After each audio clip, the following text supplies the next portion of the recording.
আমি আমার প্ল্যানটা একটু চেঞ্জ করেছি। তুমি না মুখ খুললেও ভেবেছি তোমায় কিছু বলবো না, কিন্তু শুনলাম তোমার মেয়ে আসছে, সঙ্গে সঙ্গে আধা সাহেব ফুটফুটে সাদা তুলোর মতো বাচ্চা দুটো। ধরো তোমার মেয়ে কলকাতায় পা রাখা মাত্রই বাচ্চা দুটো উধাও হয়ে গেল। তার দুদিন পর 3টে বাক্স কুরিয়ার করা হলো, একটা তোমার জামাইয়ের কাছে, আর একটা তোমার মেয়ের কাছে, আর একটা তোমার কাছে।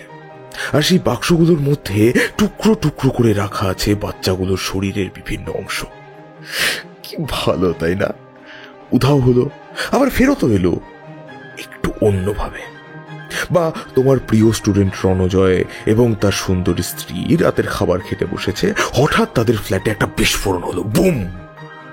ব্যাস, কয়েক মুহূর্তের মধ্যে সবকিছু শেষ। কিরকম হবে বলো তো? বিনায়ক আর সহ্য করতে পারলেন না, থরথর করে কাঁপতে লাগলেন। বললেন, চুপ করো রাজা, চুপ করো।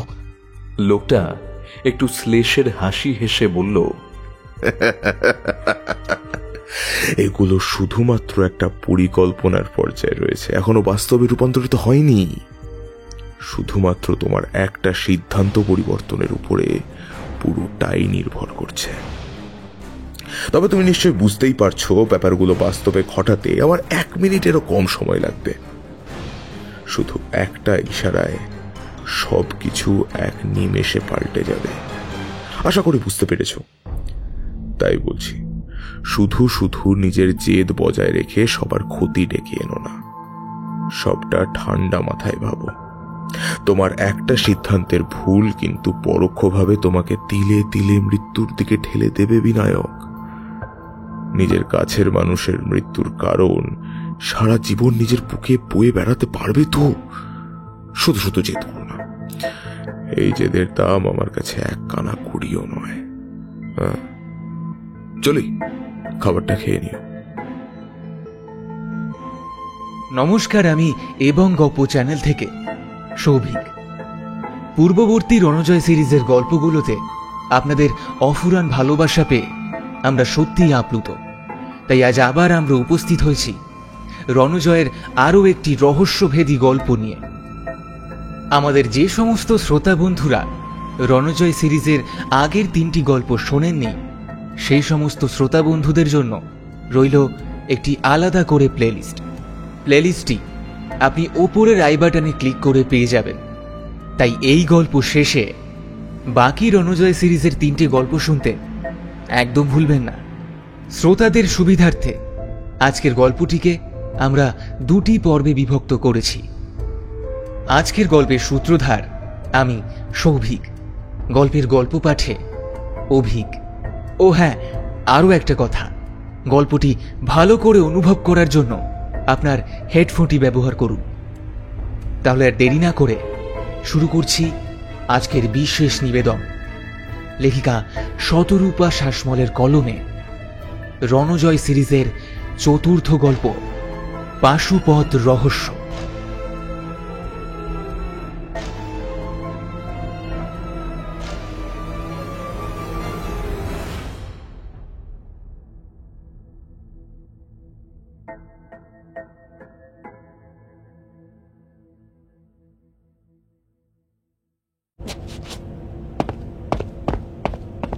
প্রেজেন্টেশন শেষ করে নিজের কেবিনে এলো রণজয়।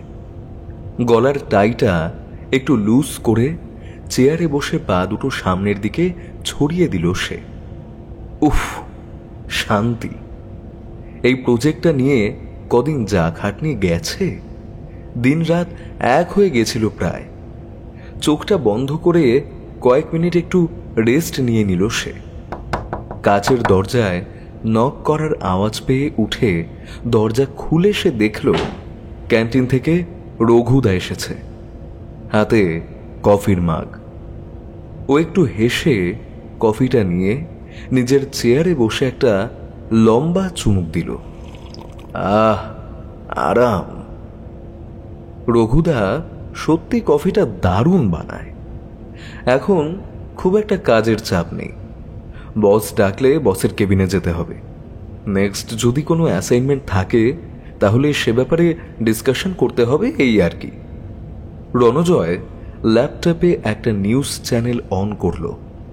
আসলে এই চ্যানেল সবসময় লাইভ খবর দেখায়, তাই কাজের ফাঁকে ফাঁকে রণজয় এই চ্যানেলটা দেখে। খবরটা দেখে রণজয় সোজা হয়ে বসল।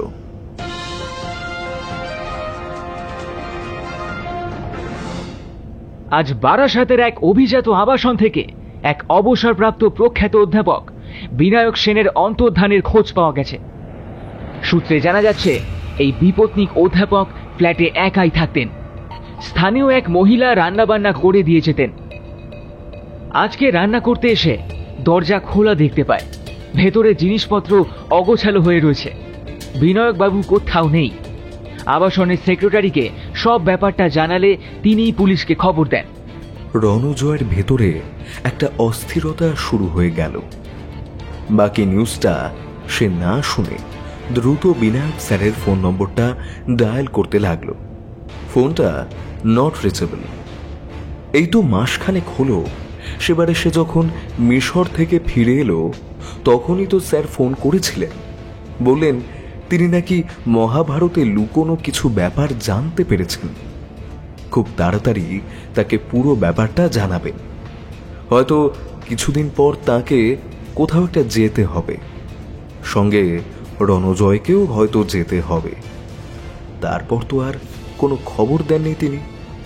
আর রণজয়ও এই প্রেজেন্টেশনের ব্যাপারটা নিয়ে একেবারে ফেঁসেছিল। সেও আর বিনায়ক স্যারকে ফোন করার সময়টুকু পায়নি। তাহলে কি স্যারের অন্তর্ধানের সঙ্গে স্যারের বলা কথাটার কোনো যোগসূত্র আছে, নাকি এটা সম্পূর্ণ অন্য কোনো একটা ব্যাপার? মাথার ভেতরে অনেকগুলো চিন্তা পরপর ঘুরপাক খেতে লাগলো তার। দরজাতে একটা নক করার আওয়াজ পেয়ে সম্বিত ফিরল রণজয়ের। দরজা খুলে দেখল সায়নী দাঁড়িয়ে আছে। সায়নী গোমেজ, ওর কলিগ। ওকে দেখেই বলল, কি বস, কি এত চিন্তা করছিলে? কতক্ষণ ধরে দরজায় নক করছি, শুনছিস না? রণজয় একটু লজ্জা পেয়ে একটু ম্যানেজ দেওয়ার সুরে বলল, হ্যাঁ, আরে না না, তেমন কিছু নয়। তুই বল না, কি বলতে এসেছিলি? তেমন কিছু নয়। আরে শোন, কাল আমার ছেলের বার্থডে। একটা ছোট করে পার্টি থ্রো করছি। খুবই ছোটখাটো একটা ঘরোয়া পার্টি আর কি। বেশি কাউকে বলছিও না। তুই আর প্রীতি আসবি কিন্তু। সায়নী রণজয়ের হাতে একটা সুন্দর কার্ড গুঁজে দিয়ে বেরিয়ে গেল। রণজয় কার্ডটা টেবিলে রেখে কফির মাগটা তুলে দেখল কফিটা একেবারে ঠান্ডা হয়ে গেল। না, এ আর খাওয়া যাবে না। ও রঘুদাকে ডেকে আরেক কাপ কফির অর্ডার দিতে যাবে, এমন সময় ও দেখল সুজিত ফোন করেছে। ও ফোনটা রিসিভ করতেই সুজিতের ব্যগ্র কণ্ঠস্বর ভেসে এলো, রণ, খবরটা পেয়েছিস? Binayak sir is missing. হঠাৎ করে কোথায় গেলেন বলতো স্যার? তদন্ত চলছে যদিও ব্যাপারে, কিন্তু তুই তো স্যারের বেশ ঘনিষ্ঠ ছিলি। তুই কি এ ব্যাপারে কিছু জানিস? রণজয় স্যার ফোন করে যা বলেছিলেন সেটা বলে বলল, আমি মোটামুটি এটা ছাড়া আর কিছুই জানি না। তবে স্যারের হঠাৎ করে মিসিং হয়ে যাওয়াটার সাথে এই ব্যাপারটা যে কতটা কানেক্টেড সেটাও ঠিক বলতে পারবো না। বাট আমার খুব চিন্তা হচ্ছে রে। একজন বয়স্ক মানুষ হঠাৎ করে কোথায় চলে গেলেন? ইদানিং ওনার শরীরটাও খুব একটা ভালো যাচ্ছিল না। কিডনির একটা সমস্যা দেখা দিয়েছিল। সেটার জন্য ওনাকে মেডিসিনও নিতে হতো 4 বেলা। কিন্তু নিউজে যা দেখলাম, ওনার জামা কাপড়, মোবাইল, মেডিসিন সবকিছু ফ্ল্যাটেই আছে, কিছু নিয়ে যাননি। এমনকি চটিটাও পড়ে আছে। সম্ভবত রাত পোশাকেই কোথাও চলে গিয়েছেন। এটাই তো সমস্যা রে রণ। যদি কোনো মানুষ কোথাও যান, ধরেই নিচ্ছি কিছুদিনের জন্য বাইরে কোথাও ঘুরতে গেছেন, তাহলেও তো অন্তত প্রয়োজনীয় জিনিসপত্র, মোবাইল, এগুলো তো নিয়ে যাবেন। ঘরের আলো থাকবে, ফ্ল্যাট বন্ধ করে চাবি নিয়ে যাবেন। কিন্তু রাত পোশাকে নিশ্চয়ই কেউ বেড়াতে যাবেন না। তাহলে একটাই সম্ভাবনা থেকে যায়, কেউ বা কারা ওনাকে ফ্ল্যাট থেকে তুলে নিয়ে গেছে। কিন্তু এ বিষয়ে তো কোনো তথ্যই দিতে পারছে না সিকিউরিটি গার্ড। তুই এক কাজ করতো, পারলে অফিস ছুটির পর একবার থানার পাশের ক্যাফেতে আয়, কিছু কথা আছে। শোন না, এখন রাখছি, বুঝলি? বাই। অফিস থেকে রণজয় যখন লালবাজার থানার উল্টো দিকে ক্যাফেতে পৌঁছালো তখন প্রায় সন্ধে 7টা বাজে। ও পৌঁছে দেখল সুজিত আগে থেকেই একটা টেবিল দখল করে বসে আছে। টেবিলের উপর গোটা 4 খালি কফির কাপ, আরেকটা থেকে কফি খাচ্ছে সুজিত।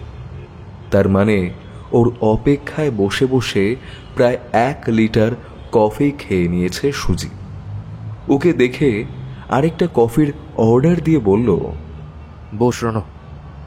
আসলে ঘন্টাখানেক আগে থেকেই এখানে বসে আছি, জানি তোর দেরি হবে, তাও আসলে আমি এখানে বসে একটু চিন্তা করছিলাম। থানায় সম্ভব নয় ব্যাপারটা। বিনায়ক স্যারের কেসটা কিছুতেই বুঝতে পারছি না। এইটুকু বুঝতে পারছি উনি অন্তর্ধান হয়ে যাননি বা সাধারণ কোনো মুক্তিপণ চাওয়ার জন্য ওনাকে গুম করা হয়নি। তাহলে অন্তত এতক্ষণে ওনার পরিবারের কাছে ফোন বা এই জাতীয় কিছু চলে যেত, কিন্তু তেমন তো কিছু হয়নি এখনো। তাহলে প্রশ্ন থেকে যাচ্ছে রে। রণজয় বলল, ওনার স্ত্রী মানে মাসিমা তো অনেক দিন হলোই মারা গেছেন। এখন পরিবার বলতে ওনার মেয়ে রিনি আর তার বর আর তাদের 2 ছেলে, তারাও তো বহুদিন এদেশ থেকে চলে গিয়ে প্লেমাউথে সেটেল। আচ্ছা 1 মিনিট, এই রিনিকে তোরা আদৌ খবর দিয়েছিলিস তো নাকি? কফিটা শেষ করে একটা সিগারেট ধরিয়ে একটা বড় করে টান দিয়ে 1 মুখ ধোঁয়া ছেড়ে সুজিত বলল, দেওয়া হয়েছে, আর এটাও জানানো হয়েছে মুক্তিপঞ্চে বা ওই ধরনের কোনো ফোন বা কিছু এলে সঙ্গে সঙ্গে আমাদের যেন জানায়। এ কথা শুনে রিনি শুধু যে অবাক হয়েছিল তা নয়, রীতিমতো আকাশ থেকে পড়েছে। কেন বলতো? অনেকগুলো কারণ আছে, যেমন ব্যাপারটা অন্তর্ধান, অর্থাৎ স্যার নিজের ইচ্ছাতেই এমন করে কোথাও চলে যাবেন। কারণ দিন 3 আগে নাকি তিনি রিনিকে দেখতে যাবেন, অর্থাৎ প্লাইমাউথ যাওয়ার ইচ্ছে প্রকাশ করতেই বরাবরের মতো রিনি টিকিট কেটে দিয়ে মেল করেছিল। আগামীকাল সন্ধ্যে 6টার ফ্লাইট ছিল। আর দ্বিতীয়ত, এটা মুক্তিপণের জন্য গুম নয়, কারণ এখনো পর্যন্ত রিনি বা ওর হাজবেন্ডের কাছে কোনো মেল বা ফোন কিছুই যায়নি। আর স্যারেরও এমন কিছু সঞ্চয় ছিল না যা খুব লোভনীয়। আর 5টা গড়পড়তা মধ্যবিত্তের ব্যাংক ব্যালেন্স যতটা থাকে ততটাই, এমন কিছু বড় অঙ্কের টাকাও নয়। সঞ্চয়ের সুদের একটা সিংহভাগ একটা ট্রাস্টিতে চলে যায়, বাকিটা দিয়ে স্যারের খরচ খরচা। একা মানুষ, মিতব্যয়ী, তেমন কিছুই খরচ ওনার ছিল না, একমাত্র শখ বই কেনা ছাড়া। আর তো তেমন কিছু ছিল বলে আমি শুনি। রিনি আসবে না? আসবে, আসলে এখন তো প্লাইমাউথের হসপিটালে হাউস স্টাফ, তার উপর বর, 2 বাচ্চা, সংসার। তখনকার অবস্থা তো বুঝতেই পারছিস, চট করে ছুটি পাওয়া খুব কঠিন। সেটা ম্যানেজ করে আসতে তো দিন 5 লাগবেই, কিন্তু ততদিন আমরা হাত পা গুটিয়ে বসে তো থাকতে পারবো না। ওদের কাজ আমাদের তো করতেই হবে। সমস্যাটা হলো প্রাথমিক তদন্তে তো কিছু পাওয়াই যায়নি। এখন আমি ভাবছি তুই একবার স্যারের ফ্ল্যাটটা গিয়ে সার্চ কর, কারণ একমাত্র তুই হলি আমাদের চেনা, স্যারের কাছের জনদের মধ্যে একজন। সুতরাং তুই যেটা জানতে বা বুঝতে পারবি সেটা আমরা হয়তো পারবো না। আর আমার মনে হয় তোর ওখানে যতটা সম্ভব তাড়াতাড়ি যাওয়া উচিত, ব্যাপারটা খুবই জরুরি। রণজয় কফিটা শেষ করে কাপটা টেবিলের উপর রাখতে রাখতে বলল, হ্যাঁ সবই বুঝলাম। আমারও এটা মনে হচ্ছিল যে ওখানে আমার যাওয়াটা খুব প্রয়োজনীয়। ঠিক আছে, এখন তো ফ্ল্যাটটা সিল করা আছে নিশ্চয়ই। তোদের ফরেন্সিক টিম নিশ্চয়ই যা কাজ করবার সেগুলো ইতিমধ্যেই সেরে নিয়েছে, আর তোদের ইনভেস্টিগেশন অফিসাররাও নিশ্চয়ই তাদের মতন করে তদন্ত করছেন। কথা বলতে বলতে সুজিতের হাতের সিগারেটটা নিভে গিয়েছিল। সেটা আরেকবার ধরিয়ে নিয়ে পরপর কয়েকটা টান দিয়ে বাদবাকিটা টেবিলের ওপর অ্যাশট্রেতে গুঁজে দিয়ে বলল, ও ভালো কথা, ইনভেস্টিগেশন অফিসারের কথা বলতে মনে পড়লো, একজন নতুন ছোকরা জয়েন করেছে। কদিন হলো, তারক দাস। হ্যাঁ, তারক দাসই নাম। একটু ঠ্যাটা আছে, তবে ছোকরার কাজকর্ম বেশ পরিষ্কার। তোকে দেখলে হয়তো অন্যভাবে রিয়াক্ট করতে পারে, ব্যাপারটা বেশি গায়ে মাখিস না, বুঝলি? রণজয় বলল, বেশ, তাহলে তো ভালোই হলো। নতুন অফিসার, ব্রিলিয়েন্ট ছেলে, সে তো একাই 100। আমি তবে আর ব্যাপারটাতে ডিরেক্ট না দিয়ে পিছন থেকে যতটা পারবো হেল্প করব। ঠিক আছে তো? এমনিতেও ব্যাপারটা পুলিশেরই আওতায়। আমি রণজয়কে কথাটা শেষ না করতে দিয়ে তার কাঁধে একটা হাত রেখে সুজিত গাঢ় স্বরে বলল, শোন রণ, লিগালি কি কি স্টেপ নেব সেটা ভেবে তুই কি পিছিয়ে যাচ্ছিস? এখানে তোর সঙ্গে আমাদের ইনভেস্টিগেটিং অফিসারদের কম্পিটিশন হচ্ছে না। এখানে তুই থাকবি আমার বলা বা ভরসা হয়ে। আসলে যেই এই কেসের দায়িত্ব নিক না কেন, আমার বিশ্বাস তুই ছাড়া এই কেসের কোনো কিনারা হবে না। আর বিশ্বাস কর, যখন বেশি ক্লু পাওয়া যাবে এর শেষ পর্যন্ত খুব তাড়াতাড়ি পৌঁছানোও যাবে, যেটা খুব জরুরি। বোধহয় সেটা তুইও বুঝতে পেরেছিস। আর তারকের মতো কাজ করবে তুই তোর মতো সমান্তরাল। এতে করে আশা করি তোর তো কোনো সমস্যা হওয়ার কথা না। রণজয় আর কিছু না বলে বলল, ঠিক আছে, আজ উঠি তাহলে। কাল উইকেন্ড, কাল 10টা নাগাদ স্যারের ফ্ল্যাটে যাব তাহলে। ওকে। সুজিত মাথা নেড়ে সায় দিল। রণজয় ক্যাফে থেকে বেরিয়ে একটা বাস ধরল। আজ কপাল জুড়ে একটা সিট পেয়ে গেল সে। বসে বসে বিনায়ক স্যারের কথা ভাবতে লাগলো সে।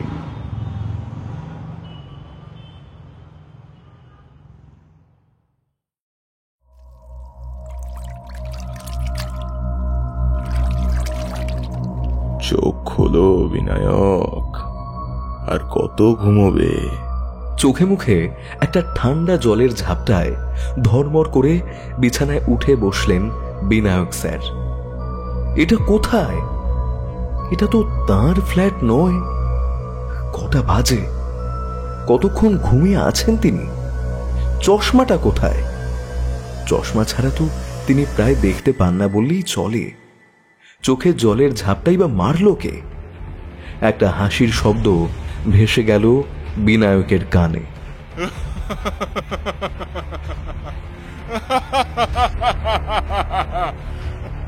কি বড্ড অচেনা লাগছে বোধহয় ঘরটা।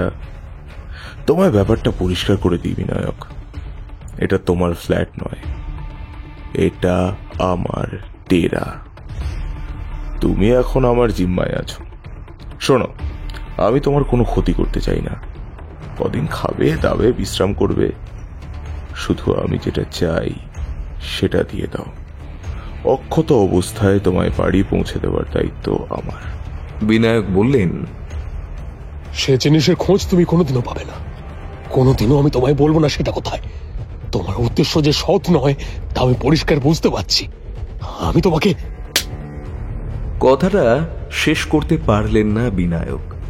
একটা প্রচন্ড থাপ্পড়ে মাথাটা অনেকটা হেলে গেল তার। সাপের মতো হিস হিস করতে করতে লোকটা চিবিয়ে চিবিয়ে বলল, এত বড় সাহস তোর, মুখের উপরে না বলছিস? শোন, তুই না বললেও কিভাবে ওটা বের করতে হয় সেটা আমি ভালো করেই জানি। এখানেই পড়ে থাক, জল খাবার কিছুই দেওয়া হবে না তোকে। অন্ধকারে কুঠুরিতে পচে মর তুই। বিনায়ক বুঝতে পারলেন ঘরের দরজাটা দড়াম করে বন্ধ হয়ে গেল। বিনায়ক ঠোঁটের কোণে হাত দিলেন। মুখের মধ্যে নোনতা ভাব। বোধহয় ঠোঁটটা কেটে গেছে। যাই হয়ে যাক, তিনি যদি আজ মারাও যান, তবু এই লোকটার হাতে অন্তত সেই গোপন রহস্যের চাবিকাঠি তুলে দেবেন না তিনি। কখনোই না।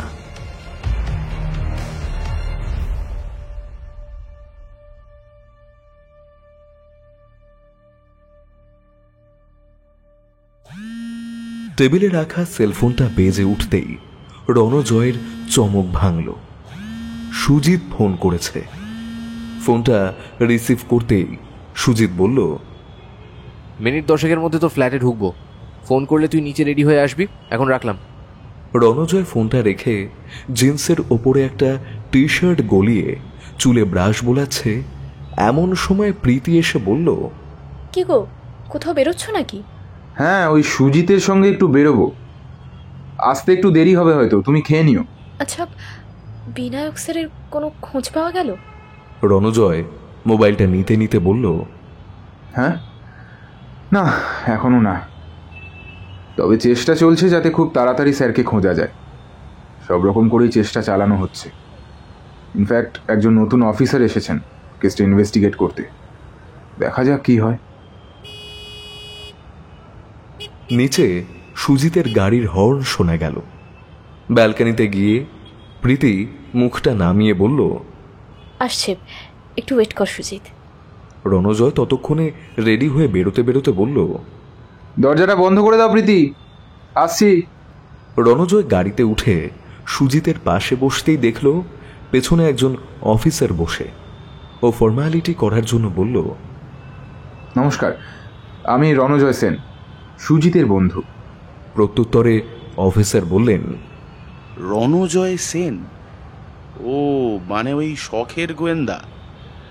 ভালো ভালো। তা স্যার, আজকাল কি নিজের বন্ধুকে দিয়ে ইনভেস্টিগেশনের কাজ চালিয়ে নিচ্ছেন নাকি? হ্যাঁ। সুজিত একটু অপ্রস্তুত হয়ে বলল, তারক, রণজয় বিনায়ক স্যারের সবচেয়ে প্রিয় স্টুডেন্ট। তাছাড়া ওর সাথে অনেক কনফিডেন্সিয়াল তথ্যও শেয়ার করতেন স্যার, সেই জন্যই ওখানে নিয়ে যাচ্ছি। সে আপনি নিয়ে যান, আমার তাতে কোনো অসুবিধে নেই। তবে একটা কথা কিন্তু মাথায় রাখবেন স্যার, আমার কোনো কাজে যেন উনি বাধা না দেন। আর একটা কথা, ওনার কোনো হেল্প বা ইনফরমেশন আমার কিন্তু লাগবে না, এবং আমার তরফ থেকে কোনো রকম কোঅপারেশন কিন্তু আমি ওনাকে করতে পারবো না। সুজিত পরিস্থিতি সামলানোর জন্য একটু নেতো হাসি হেসে বলল, আচ্ছা সে ঠিক আছে তারক, রণু এমনিতেও শুধু দেখতে যাচ্ছে, তোমার কাজে কোনো ডিস্টার্ব করবে না, ডোন্ট ওয়ারি। তাছাড়া তোমার প্রিভিয়াস অপারেশনগুলোর কথা আমি শুনেছি, তুমি যে একাই 100 সে বিষয়ে কোনো সন্দেহ নেই। রণু তোমাকে খুব একটা হেল্প করতে পারবে বলে আমি মনে করি না। রণজয় ফ্রন্ট মিররে দেখল সুজিতের কথাগুলোকে খুব একটা পাত্তা দিল না তারও। চুপচাপ নিজের ফোন ঘাঁটতে শুরু করলো। মিনিট 20 পরে সুজিতের গাড়ি বিনায়ক স্যারের ফ্ল্যাটের নিচে এসে দাঁড়ালো। সুজিত মুখটা ফিরিয়ে বলল, তারক তুমি যাও, আমি আর রণজয় গাড়িটা পার্ক করে আসছি। তারক চলে যেতেই সুজিত বলল, রণু তুই কিছু মনে করিসনি তো? ছোকরা বেশি একটু কাটা কাটা কথা বলে, এসব নিয়ে বেশি মাথা ঘামাস না। না না, তুই তো আগেই বলেছিলি, আমি ভাবছি অন্য কথা। তুই গাড়িটা পার্ক করতো তাড়াতাড়ি। সুজিত গাড়িটা পার্কিং করে এসে বলল, চল। রণজয় অন্য মনস্কের মতো মাথা নাড়ল। বিনায়ক স্যারের ফ্ল্যাটটা 4 তলায়। রণজয় এসে দেখল তারক অলরেডি সব নেড়ে চেড়ে দেখতে শুরু করেছে। রণজয় তারকের দিকে না গিয়ে নিজের মতো করে ফ্ল্যাটের চারপাশটা দেখতে লাগলো। আসলে ফ্ল্যাটটা তো চেনা, বিনায়ক স্যার কোথায় কি রাখতেন মোটামুটি সবই জানা, নতুন করে দেখার তেমন কিছু নেই। তবে একটা ব্যাপার, এই ফ্ল্যাটে কেউ এসেছিল কিনা সেই ব্যাপারটা সিসিটিভি ফুটেজ দেখে জানা যেতে পারে। এছাড়া স্যারের মোবাইলের কল লিস্ট চেক করে দেখলেও জানা যেতে পারে যে উনি গত কয়েকদিন কার কার সাথে কথা বলেছিলেন, সেই নাম্বারগুলো কার। ভাবনাটা মাথায় আসতেই রণজয় সুজিতকে বলল, এই সুজিত, স্যারের সেলফোনটা চেক করেছিলি? কিছু পেয়েছিস? সেলফোন, ল্যাপটপ সবকিছু দেখা হয়ে গেছে যে রণু, তেমন কিছুই নেই যেখান থেকে কোনো ক্লু মেলে। গত 1 মাসের কল লিস্ট দেখলাম, ওই তো বোধহয় 5 রিনির সাথে কথা হয়েছে, কয়েকবার কাজের মাসি, 2বার ইলেকট্রিশিয়ান, আর 1বার প্লাম্বারের সাথে। রিনি ছাড়া ওদের প্রত্যেককে থানায় তুলে নিয়ে গিয়ে জেরাও করেছি, কিন্তু কোনো ক্লু পাওয়া যায়নি। স্যার নিছক প্রয়োজনে এদের সাথে কথা বলেছিলেন, প্রত্যেকের কল ডিউরেশন 1 মিনিটেরও কম, শুধু রিনি ছাড়া। আর তুই তো জানিস স্যার সোশ্যাল মিডিয়ায় অ্যাক্টিভ ছিলেন না, সুতরাং ওদিক থেকেও কোনো সম্ভাবনা নেই। আর এদিকে স্যারের খবরও নেই কোনো। আমি পড়েছি অথই জলে, কিছুই বুঝতে পারছি না। আর সিসিটিভি ফুটেজ সেটা দেখেছিলি? হ্যাঁ, এমন কিছু নেই যেটা সন্দেহজনক। ফ্ল্যাটের প্রত্যেকটা বাসিন্দাদের জিজ্ঞাসাবাদও করা হয়ে গেছে, প্রত্যেকে নিজের মতো করে বয়ান দিয়েছে, কারোর কথার মধ্যে কোনো ফাঁক নেই। ফাঁক তো একটা আছেই সুজিত, না হলে একটা জলজ্যান্ত মানুষ উবে যেতে পারে না। কিছু তো একটা আছে যে আমাদের চোখ এড়িয়ে যাচ্ছে। রণজয় কথাগুলো বলতে বলতে বিনায়ক স্যারের স্টাডি রুমে চলে গেল। তারও ভুরু কুঁচকে রণজয়ের দিকে একটু দেখে সুজিতকে বলল, কিছু মনে করবেন না স্যার, একটা কথা বলবো। আপনার বন্ধুই স্যারের অন্তর্ধানের সাথে জড়িয়ে নেই তো? মানে কল লিস্টে কিন্তু মাসখানেক আগেও ওনার নম্বরটাই বেশিবার দেখা যাচ্ছে। তুমি কি রণকে সন্দেহ করছো? স্যার, সন্দেহ করাটাই তো আমাদের পেশা, তাই না? আর সেটা আপনার চেয়ে ভালো কে আর জানবে বলুন তো? আসলে আপনার বন্ধু নিজেই বললেন তো, মাসখানেক আগে বিনায়ক বাবু নাকি রণজয় বাবুকে ফোন করেছিলেন। তারপর আর এই 1 মাস ওনার সাথে কোনো যোগাযোগ নেই। এমন কি কথা হলো ওনাদের মধ্যে যে এরপরে স্যার রণজয় বাবুর সাথে প্রায় 1 মাস, মানে এইভাবে হঠাৎ উধাও হয়ে যাওয়ার আগে কোনো যোগাযোগই করলেন না? এমন কি হলো যে এত প্রিয় স্টুডেন্টের সাথে যোগাযোগ তিনি ইচ্ছে করে নাকি একান্ত অনিচ্ছায় বন্ধ করে দিয়েছিলেন? নাকি আবার মানে রণজয় বাবুর ব্যাপারে এমন কিছু নিশ্চয়ই বিনায়কবাবু জেনে ফেলেছিলেন, আর সেটা জানতে পেরেই যোগাযোগ বন্ধ করে দিয়েছিলেন, অথবা মুখ খুলে দেবে বলেছিলেন। তা জেনে হয়তো রণজয় বাবু খুব ঠান্ডা মাথায় পরিষ্কারভাবে বিনায়ক স্যারকে সরিয়ে দেন। এমনিতেও উনি বিনায়কবাবুর ঘনিষ্ঠ ছিলেন, তাই কাজটা সারতে বেশি বেগ বোধহয় পেতেও হয়নি। সুজিত একটু রেগে জোর গলায় বলল, তারক, তোমার বোধহয় একবার ডক্টরকে কনসাল্ট করা উচিত। ওয়ার্ক প্রেশার বেড়েছে বোধহয়, এই জন্য অনেক কিছুই তুমি হ্যালুসিনেট করছো। এটা ভুলে যাচ্ছ যে রণজয়ের আগে অনেকগুলো কাজে পুলিশ তথা ভারত সরকারকে পর্যন্ত সহায়তা করেছে। আর তোমার কথা যদি সত্যি বলেই ধরি, তাহলে রণজয়ের সম্পর্কে যদি তেমন কিছু স্যার জেনেই থাকেন, তাহলে তো তিনি সঙ্গে সঙ্গে পুলিশকে বা প্রশাসনকে জানিয়ে দিতেন, তাই না? ঘরে বসে বসে তিনি ওয়েট করতেন কি যে কবে রণজয় তাকে গুম করে। তাছাড়া স্যার নিজের ইচ্ছেতে চলে গেছেন নাকি তাকে গুম করা হয়েছে, সে ব্যাপারটা এখনো ক্লিয়ার নয়। কারুর দিকে আঙুল তুলতে গেলে কিন্তু যথেষ্ট এভিডেন্সের প্রয়োজন হয়, সেটা বোধহয় তোমায় বলে দিতে হবে না তারক। শোনো, do your duty properly. Sujit একটু রেগে মেগেই পাশের ঘরে যেখানে রণজয় ছিল সেখানে গিয়ে ঢুকল। তারক দাস সুজিতের যাওয়া দেখতে দেখতে ফিসফিস করে বলল, বলছি, এভিডেন্স দিতে পারলে স্বীকার করবেন তো পুরো ব্যাপারটার পেছনে রণজয় সেন রয়েছেন? পাশের ঘরে ঢুকে সুজিত দেখল রণজয় খুব মন দিয়ে কিছু একটা দেখছে। ওকে দেখে বলল, কি অফিসার, কিছু ক্লু পেলেন? তোর একটা সুতোও না, শুধু ভুল বকছে। রণজয় একটু অবাক হয়ে বলল, ভুল বকছে মানে? আর বলিস না, একেবারে প্রথম থেকে হাত ধুয়ে তোর পেছনে পড়ে রয়েছে। কেন কে জানি, তোকে নিয়ে যে কি প্রবলেম আমি বুঝতে পারছি। রণজয় সুজিতের কাঁধে হাত রেখে বলল, তোকে তো আমি বলেছিলাম কেসটাতে আমি ডিরেক্টলি ইনভলভ থাকবো না, সাইড থেকে হেল্প করব। হয়তো আমি এভাবে একজন আউটসাইডার হয়ে এই কেসটাতে নাক গলাচ্ছি, এই ব্যাপারটা ওনার পছন্দ হচ্ছে না, সেই জন্যই। তোর এই নীতিজ্ঞান থামাতো ভাই। আমি যা করেছি ভালো বুঝেছি বলেই করেছি। তুই কিছু খুঁজে পেলি? কয়েকটা পুরনো বই, একটা মহাভারত আর কয়েকটা পুরনো পুঁথি। তবে এখনো এগুলোর মধ্যে এমন কিছু পাইনি যা তেমন উল্লেখযোগ্য। আর একটু সময় লাগবে হয়তো। ঠিক আছে, তুই খোঁজ, আমি একটু আসছি। অনেক মাথা ধরেছে, বুদ্ধির গোড়ায় একটু ধোঁয়া দিতে হবে। অন ডিউটি স্মোক করা উচিত নয়, কিন্তু আমি তো 24 ঘন্টাই এখন অন ডিউটি, কিছুই করার নেই। তোরা কাজ কর, আমি ব্যালকনিতে আছি। সুজিত চলে গেল। ব্যালকনিতে দাঁড়িয়ে একটা সিগারেট ধরিয়ে বাইরের দিকে মুখ করে এক মুখ ধোঁয়া ছাড়ল সে। দুটো সিগারেট শেষ করে 3 নম্বর সিগারেটটা দৌড়িয়ে একটার পর একটা ধোঁয়ার চেন তৈরি করেছে। এমন সময় ভেতর থেকে রণজয় ডাকল, এই সুজিত, এই শুনে যা।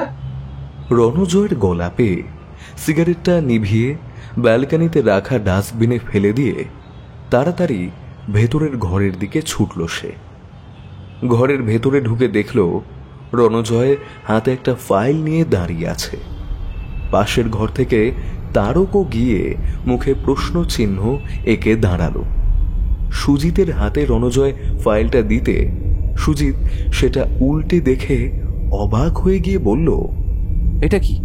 রণজয় কিছু বলার আগে তারক বলল, আমায় একটু দেখতে দিন স্যার, কি ব্যাপার? সুজিত ফাইলটা তারকের হাতে দিল। তারক ফাইলটা উল্টে দেখে বলল, এটা কি? রণজয় উত্তরে কিছু একটা বলতে যাবে এমন সময় সুজিতের ফোনটা বেজে উঠল। সুজিত ফোনটা নিয়ে বাইরে বেরিয়ে গেল। কয়েক মিনিট পরে এসে বলল, ডিআইজি স্যারের ফোন, এখনই থানায় ফিরতে হবে। তারক, তুমি ফাইলটা নাও, থানায় গিয়ে দেখছি। রণ, চল, তোকে ড্রপ করে দিয়ে আমাদের তাড়াতাড়ি থানায় যেতে হবে। সুজিত ফ্ল্যাটের দরজা তাড়াতাড়ি লক করে দিয়ে তাড়াতাড়ি নিচে নেমে পার্কিং লট থেকে গাড়িটা আনতে যেতেই এক ফাঁকে তারক জিজ্ঞেস করল, আপনি যেন কি একটা বলতে চেয়েছিলেন? তেমন কিছুই নয়, আসলে আমিও ঠিক ব্যাপারটা বুঝতে পারিনি। রণজয় দেখল তারকের মুখে এক মুহূর্তের জন্য একটা রাগের ছায়া খেলে গেল। সে বলল, ও আচ্ছা, ঠিক আছে। ইতিমধ্যে সুজিত গাড়িটা নিয়ে এসে বলল, তাড়াতাড়ি গাড়িতে ওঠো তারক, দেরি করা যাবে না। স্যার থানায় এসে বসে আছেন, বললেন আধ ঘন্টার মধ্যে যেতে। চলে যাব, কিন্তু রাস্তায় জ্যাম হয়ে গেলেই চিত্তির। রণজয়রা গাড়িতে উঠে বসতেই সুজিত তাড়াতাড়ি গাড়িটা ছেড়ে দিল।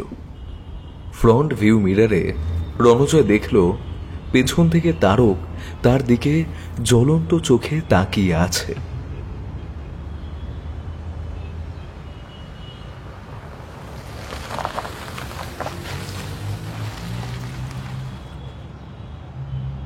রণজয়কে ড্রপ করে থানায় গিয়ে সুজিত দেখল ডিআইজি সাহেব গম্ভীর মুখে বসে আছেন। সুজিত তারক স্যালুট করে দাঁড়াতেই বললেন, তারক, সুজিত, তোমরা বসো। বিনায়কের কেসটার কি হলো? কত দূর এগোলে? সুজিত বলল, স্যার আপনি কি মনে করেন, মানে বিনায়ক স্যারের ব্যাপারটা, মানে ডিআইজি সুবীরেশ দত্ত বললেন, বিনায়ক সেন আমার কলেজ লাইফের ফ্রেন্ড। ইনফ্যাক্ট ওর সাথে আমার কিছুদিন আগেও কথা হয়েছিল। রিনি আমায় 2 দিন আগে ফোন করে ব্যাপারটা জানায়। সুজিত একটু অবাক হয়ে বলল, স্যার আপনি বিনায়ক স্যারকে ফোন করেছিলেন? কবে? এই তো 5 দিন হবে। আসলে আমার পুরনো সেটটা হারিয়ে গিয়েছিল, তাই নতুন সেটে বিনায়কের নাম্বারটা ছিল না। সোশ্যাল মিডিয়ায় রিনিকে মেসেজ করলাম। রিনি আমায় সঙ্গে সঙ্গে ফোন করে ওকে কানেক্ট করেছিল। 3 জনে একসাথে কথা বলেছিলাম। অনেক রাতে কল করেছিল রিনি, আসলে প্লাইমাউথে তখন দিন। অনেকক্ষণ কথা হয়েছিল সেদিন। ওর নাম্বার নিয়েছিলাম। কিছুদিনের মধ্যে ওর কাছে যাওয়ার কথাও হয়েছিল। তার মধ্যেই তো এই গতকাল রিনি আমায় ফোন করে সব জানায়। হঠাৎ করে বিনায়ক কাউকে কিছু না জানিয়ে কোথায় চলে গেল সেটাই রহস্য। যাই হোক, এভাবে হাত পা গুটিয়ে বসে থাকলে তো হবে না। দ্রুত বিনায়ককে খুঁজে বের করতে হবে। আমি আজ রাতেই কাশ্মীর ফিরছি। প্রত্যেকদিন রাতে আমায় এই কেসটার ব্যাপারে ডিটেলস জানিও, এতটুকু যেন ফাঁক না থাকে। Be careful. সুজিত বলল, ওকে স্যার। ডিআইজি ঘড়ি দেখে বললেন, আমি তাহলে উঠছি। কয়েকদিন পরে আমি আবার আসবো। এখন পাঠানকোটের সিচুয়েশনটা সামলে নিই। 370 অ্যাবলিশ দিয়েও বিশেষ লাভ হয়নি ওদিকটার। একদল মুষ্টিমেয় লোকজন সমানে আগুন লাগিয়ে চলেছে। তাহলে সুজিত, ওই কথাই রইল। ও, আরেকটা কথা বলা হয়নি। একজন নতুন এসপি আসছেন এখানে 2-1 দিনের মধ্যে, আনোয়ার হোসেন। তোমরা ওনার সাথে কোঅপারেট করো। আসছি। সুজিত তারক স্যালুট করে বলল, ওকে স্যার। ডিআইজি চলে যেতেই তারক একটু বাঁকা সুরে বলল, বিনায়ক স্যারের ফ্ল্যাট থেকে যে ফাইলটা পাওয়া গেছে তার মধ্যে এমন কি আছে যে সেটা রণজয় বাবু ইচ্ছে করেই চেপে গেলেন? ঠিক আছে, কোনো ব্যাপার নয়, ওটা আমি ঠিকই বের করে ফেলবো। হ্যাঁ স্যার, ওনাকে বলে দেবেন যতটা স্মার্ট উনি নিজেকে ভাবেন না ততটা কিন্তু নন। চলি। সুজিতের হতভম্ব মুখের সামনে দিয়ে তারক ফাইলটা নিয়ে চলে গেল। রণজয় ফিরতেই প্রীতির ব্যগ্র গলা শোনা গেল। কি গো, স্যারের কোনো খোঁজ পেলে? রণজয় সোজা বাথরুমের দিকে যেতে যেতে বলল, না। প্রীতি কি বলল বাইরে থেকে শোনা গেল না। ততক্ষণে ভেতরে রণজয় শাওয়ার ছেড়ে দাঁড়িয়েছে। স্নান খাওয়া সেরে ও যখন স্টাডি টেবিলে এসে বসল, তখন ঘড়ির কাঁটা বিকেল 4টে ছুঁই ছুঁই। ও ল্যাপটপটা খুলে পরপর প্রশ্নগুলো সাজাতে লাগলো। 1, স্যার কোথায় গেলেন? স্বইচ্ছায় গেলেন নাকি জোর করে নিয়ে যাওয়া হয়েছে? 2, সিসিটিভি ফুটেজে তো এমন কিছু পাওয়া যায়নি যা সন্দেহজনক। তাহলে কিভাবে ব্যাপারটা সম্ভব। 3, স্যার ওকে বলেছিলেন এবার নাকি মহাভারত নিয়ে একটা রহস্য উদ্ধার করতে পেরেছেন তিনি। কি সেই রহস্য? স্যারের উধাও হয়ে যাওয়ার সঙ্গে কি এর কোনো সম্পর্ক আছে? 4, স্যারের বাড়ির স্টাডি থেকে পাওয়া সেই ফাইলে অদ্ভুত একটা চিহ্ন সহ একটা সাদা কাগজ পাওয়া গেছে। যদি সে খুব ভুল না করে থাকে, ওটা ইলুমিনাতি নামক এক গুপ্ত সংঘের চিহ্ন। এটা স্যারের কাছে এলো কেন? তাহলে কি স্যার ইলুমিনাতির সদস্য ছিলেন? প্রশ্নগুলো সাজিয়ে রণজয় পায়চারি করতে লাগলো গোটা ঘরময়। এতগুলো প্রশ্ন, কিন্তু উত্তর একটাও নেই। তবে একটার সঙ্গে আরেকটা কানেক্টেড, এটা বোঝা যাচ্ছে। ধীরে ধীরে সব প্রশ্নের জট খুলতে হবে।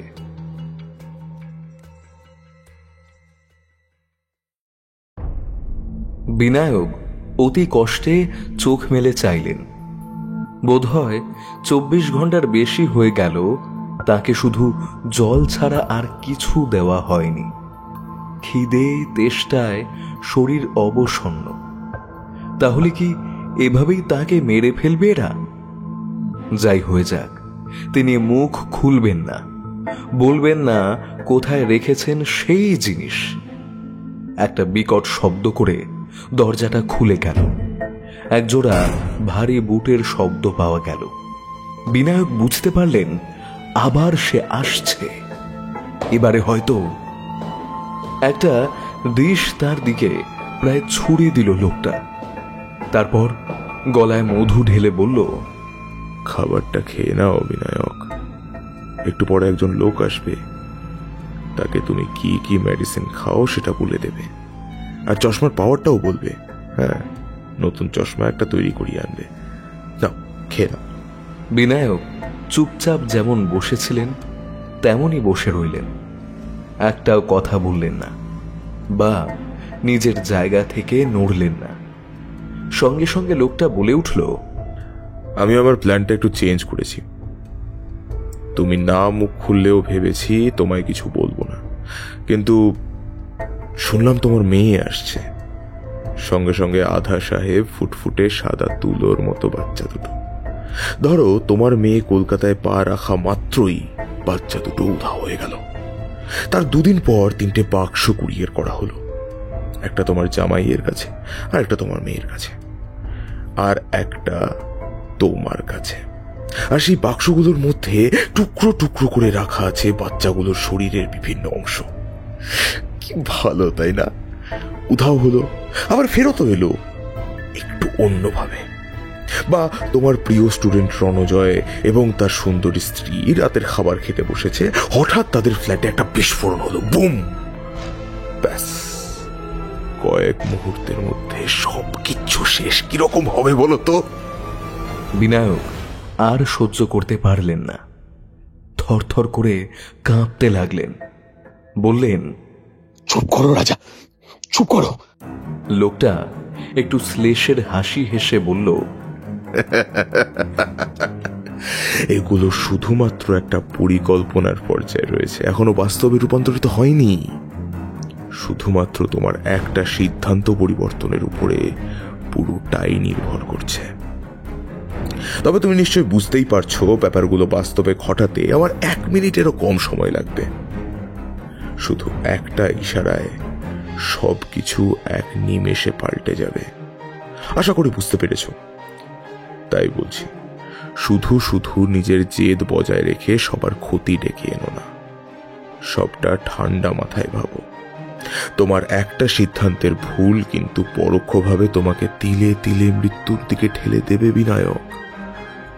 নিজের কাছের মানুষের মৃত্যুর কারণ সারা জীবন নিজের বুকে বয়ে বেড়াতে পারবে তো? শুধু শুধু জেদ করো না। এই জেদের দাম আমার কাছে 1 কানা কড়িও নয়। হ্যাঁ, চলি, খাবারটা খেয়ে নিও। লোকটা চলে গেল। বিনায়ক 2 হাতে মুখ ঢাকলেন। আঙুলের ফাঁক দিয়ে তার চোখের জল গড়িয়ে পড়ছে।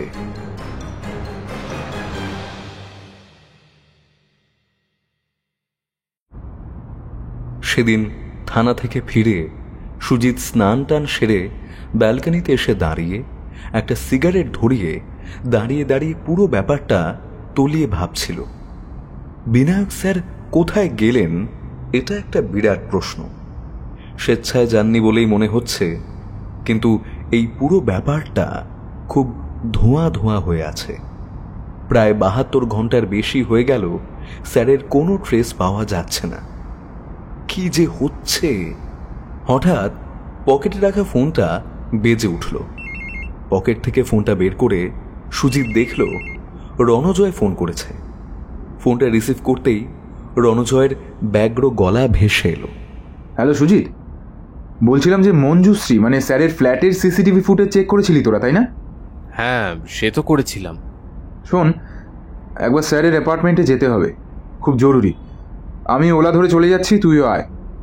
কিন্তু কেন, কি ব্যাপার এত রাতে? রণজয় ততক্ষণে ফোনটা কেটে দিয়েছে। সুজিত কবজি উল্টে ঘড়ি দেখল, প্রায় রাত 10টা বাজে। এখন স্যারের অ্যাপার্টমেন্টে পৌঁছাতে প্রায় আধ ঘন্টা লাগবে।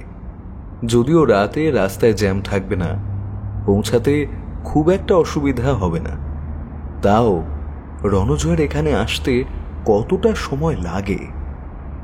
সুজিত আর রণজয় যখন বিনায়ক স্যারের বাড়িতে পৌঁছালো তখন ঘড়ি প্রায় 11টা ছুঁই ছুঁই। সুজিত সারা রাস্তাতে একটা কথাও রণজয়ের মুখ থেকে বের করতে পারেনি। কিছু জিজ্ঞেস করলে রণজয় বলেছে, যা ভাবছি সেটা কতটা ঠিক সেটা যতক্ষণ না প্রুভ করতে পারছি ততক্ষণ কোনো কথা বলতে চাই না। বিনায়ক স্যারের ফ্ল্যাটের গেটে সিকিউরিটি সুখলাল সুজিতদের আটকালে সুজিত পকেট থেকে আই কার্ডটা বের করে দেখালো। তারপর বলল, ও আমার বন্ধু রণজয়। সঙ্গে সঙ্গে গেট ছেড়ে দাঁড়ালো সুখলাল। তারপর ওরা অ্যাপার্টমেন্টের গ্রাউন্ড ফ্লোরের পেছন দিকে একটা ঘরে গেল। দু একবার নক করতেই একটা দরজা খুলে গেল। ভেতর থেকে একজন বেরিয়ে এলেন। সুজিত তাকে দেখে আই কার্ডটা বের করে বলল, বিনায়ক দত্ত মিসিং হয়েছিলেন 5 তারিখ। 3 এবং 4 তারিখের ফুটেজটা দেখব। কিন্তু স্যার, ওই ফুটেজগুলো ডিভিডি তো অলরেডি বানিয়ে থানায় দিয়ে দিয়েছি। হ্যাঁ, সে ঠিক আছে, কিন্তু আরেকবার দেখতে চাই। এই যে স্যার। লোকটি 4 তারিখের ফুটেজ চালু করল। লোকজন আসছে যাচ্ছে। দুধওয়ালা, খবরের কাগজওয়ালা, 3 তলার মিসেস বাসু তার মেয়েদের স্কুলে নিয়ে যাচ্ছেন। 1 তলার উঠতি মডেল রমানি তার লিভ ইন পার্টনারের সঙ্গে জগিংয়ে বেরোচ্ছে। মোটামুটি সব স্বাভাবিক চিত্র। হঠাৎ রণজয় বলল, এই সুজিত, এইখানে একটু দেখ। সুজিত বলল, আরে এ তো বুলাকি লাল, প্রত্যেকদিন দুবেলা এসে প্রত্যেকটা ফ্ল্যাটের গার্বেজগুলো নিয়ে যায়। কি তাই তো মোহন? পাশে বসা লোকটা সুজিতের কথায় সম্মতি সূচক মাথা নাড়ল। তারপরে বলল, আগে হ্যাঁ স্যার, প্রত্যেকদিন সকাল 10টায় আর বিকেল 5টায় এসে ময়লা ফেলার গাড়িতে ময়লা নিয়ে চলে যায়। রণজয় বলল, এই তোর কাছে স্যারের ফ্ল্যাটের চাবিটা আছে তো? চল, এক্ষুনি যেতে হবে। লোকটাকে আর কিছু না বলার সুযোগ দিয়ে সুজিতের হাত ধরে একেবারে টানতে টানতে 3 তলায় নিয়ে গেল রণজয়। সুজিত বন্ধ দরজা খুলতেই রণজয় ব্যালকনিতে রাখা একটা ডাস্টবিনের কাছে নিয়ে এসে বলল, এটা দেখতে পাচ্ছিস সুজিত? সুজিত একটু নাক সিটকে বলল, কি বাজে গন্ধ বেরিয়েছে। কতদিন ধরে সব পচে গন্ধ বেরিয়েছে রে? কিছু বুঝছিস? কি বুঝবো?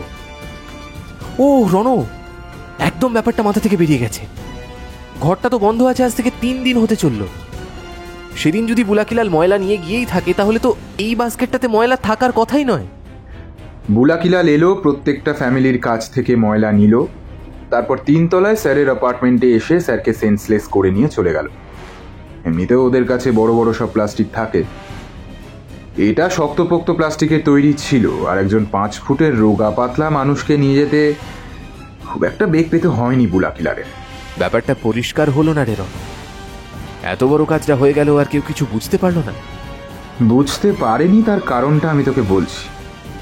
দেখ, প্রথমে এই ঘরের ডোর বেলটা বাজলো। স্যার দরজা খুললেন। বুলাকি ব্যালকনিতে রাখা ওয়েস্ট বক্স থেকে ময়লা নিতে ঢুকল। ঘরে ঢুকতেই বুলাকিলাল সম্ভবত ক্লোরোফর্ম জাতীয় কিছু শুকিয়ে স্যারকে সেন্সলেস করে বস্তায় ভরে কাঁধে ফেলে নিচে চলে গেল। কোনো অসুবিধাই হলো না। পুরো ঘটনাটা ঘটতে 15 মিনিটও লাগেনি। আর যেহেতু ক্লোরোফর্মের স্মেল বেশি সময় থাকে না, তাই কোনো প্রবলেমও হয়নি। এবারে দেখ, 3rd ফ্লোরে থাকেন মিস্টার দত্ত এবং মিসেস দত্ত। আর মোহন একটু আগে কথায় কথায় বলল না, ওনারা 5 দিন হলো দিল্লিতে ছেলের কাছে বেড়াতে গিয়েছেন। আরেকজন থাকেন মিস্টার শিব সুন্দরম ত্রিপাঠী। আর ত্রিপাঠীজি তো ব্যবসা সূত্রে মাসের 15 দিনই দেশের বাইরে থাকেন। তার মানে 3 তলা নির্ঝঞ্ঝাট, ফাঁকা। কাজটা সেরে বুলাকিলাল বেরিয়ে আসে, দরজা আস্তে করে বাইরে থেকে টিনে দেয়। ভেতর থেকে কিন্তু ফ্ল্যাটটা খোলাই ছিল। ব্যাস, সারা রাত ফ্ল্যাট খোলা পড়ে রইল। পরের দিন রান্নার মাসি এসে ব্যাপারটা নোটিস করলো। বোঝাতে পারলাম? তাহলে বুলাকিলালকে থানায় নিয়ে গিয়ে দুটো রুলের গুঁতো দিলেই হড় করে সবটা বেরিয়ে আসবে। চল তো দেখি। রণজয় আস্তে আস্তে বলল, রহস্য ঘনিয়ে উঠেছে রে সুজিত। মনে হচ্ছে না এত সহজে এর জট খুলবে। এর শাখা প্রশাখা বহু দূর পর্যন্ত বিস্তৃত।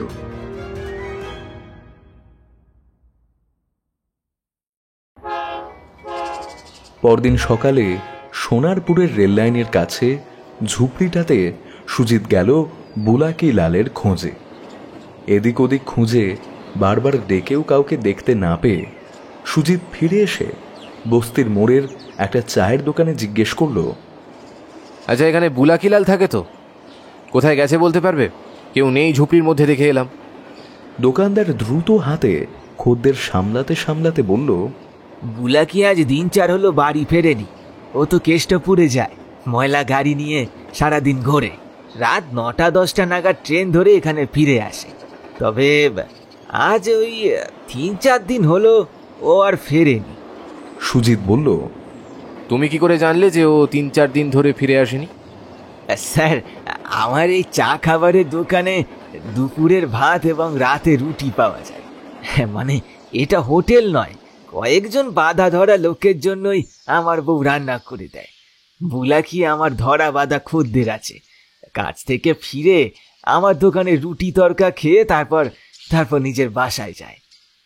তবে আজ 4 দিন হলো ওর কোনো খবর নেই। ও কি এখানে একাই থাকতো? মানে কোনো আত্মীয় স্বজন, বউ বাচ্চা কেউ ছিল না? বুলাকি সবে মাত্র বিয়ে করেছিল, এই বছরখানেক হয়েছিল। কিন্তু কি বলবো বলুন স্যার, বউটার ক্যান্সার ধরা পড়লো। ওই যে কি বলে না, ব্লাড ক্যান্সার। এখান থেকে এত কম মাইনেতে খাওয়া পড়া, অসুস্থ বউয়ের চিকিৎসা করা একেবারেই সম্ভব নয়। সেই জন্য মাস 2 আগে ওকে দেশে রেখে দিয়ে এসছে। সুজিত বুঝতে পারল বুলাকি লালের অসহায়তার সুযোগ নিয়ে কেউ ওকে ব্যবহার করেছে। তবে সে কে? এটুকু বোঝা যাচ্ছে বহুদিন ধরেই সে প্ল্যান করছিল এই কাজটা করার। সুজিত জিজ্ঞেস করল, আচ্ছা, বুলাকিলালের দেশ কোথায় জানো? বিহারে বলতো, তবে বিহারের কোন জায়গা তা বলতে পারবো নি। আচ্ছা স্যার, আপনি বুলাকিলালের খোঁজ করছেন, কিছু কি হয়েছে? একটা মিসিং কেসে ওকে সন্দেহ করা হচ্ছে। শোনো, এ নাও আমার কার্ড। বুলাকি যদি ফিরে আসে, এই যে নাম্বারটা, এই নাম্বারটা আমাকে একটা ফোন করো, ঠিক আছে? সবাইকে বললাম, চলি। সুজিত দোকান থেকে বেরিয়ে এলো। কিছুটা দূরে দাঁড়িয়ে সোনারপুর পুলিশ স্টেশনে একটা ফোন করলো। এখনই বুলাকিলালের ঝুপড়িটা একবার সার্চ করে দেখা প্রয়োজন। অন্তত ওর দেশের বাড়ির অ্যাড্রেসটা পাওয়া গেলেও অনেকটা কাজ হবে। হয়তো এমনও হতে পারে এই কাজটা করার পর মোটা টাকা পেয়ে চুপি চুপি বিহারে চলে গেছে। মিনিট 15-র মধ্যেই সোনারপুরের ওসি দলবল নিয়ে চলে এলেন। প্রায় ঘণ্টাখানেক তল্লাশির পর বুলাকি লালের বিছানার নিচ থেকে আধার কার্ড, ভোটার কার্ড পাওয়া গেল। সুজিত দেখল বিহারের চম্পারনের একটা ঠিকানা লেখা আছে। ও সেটা নিয়ে লালবাজার ফিরে এলো।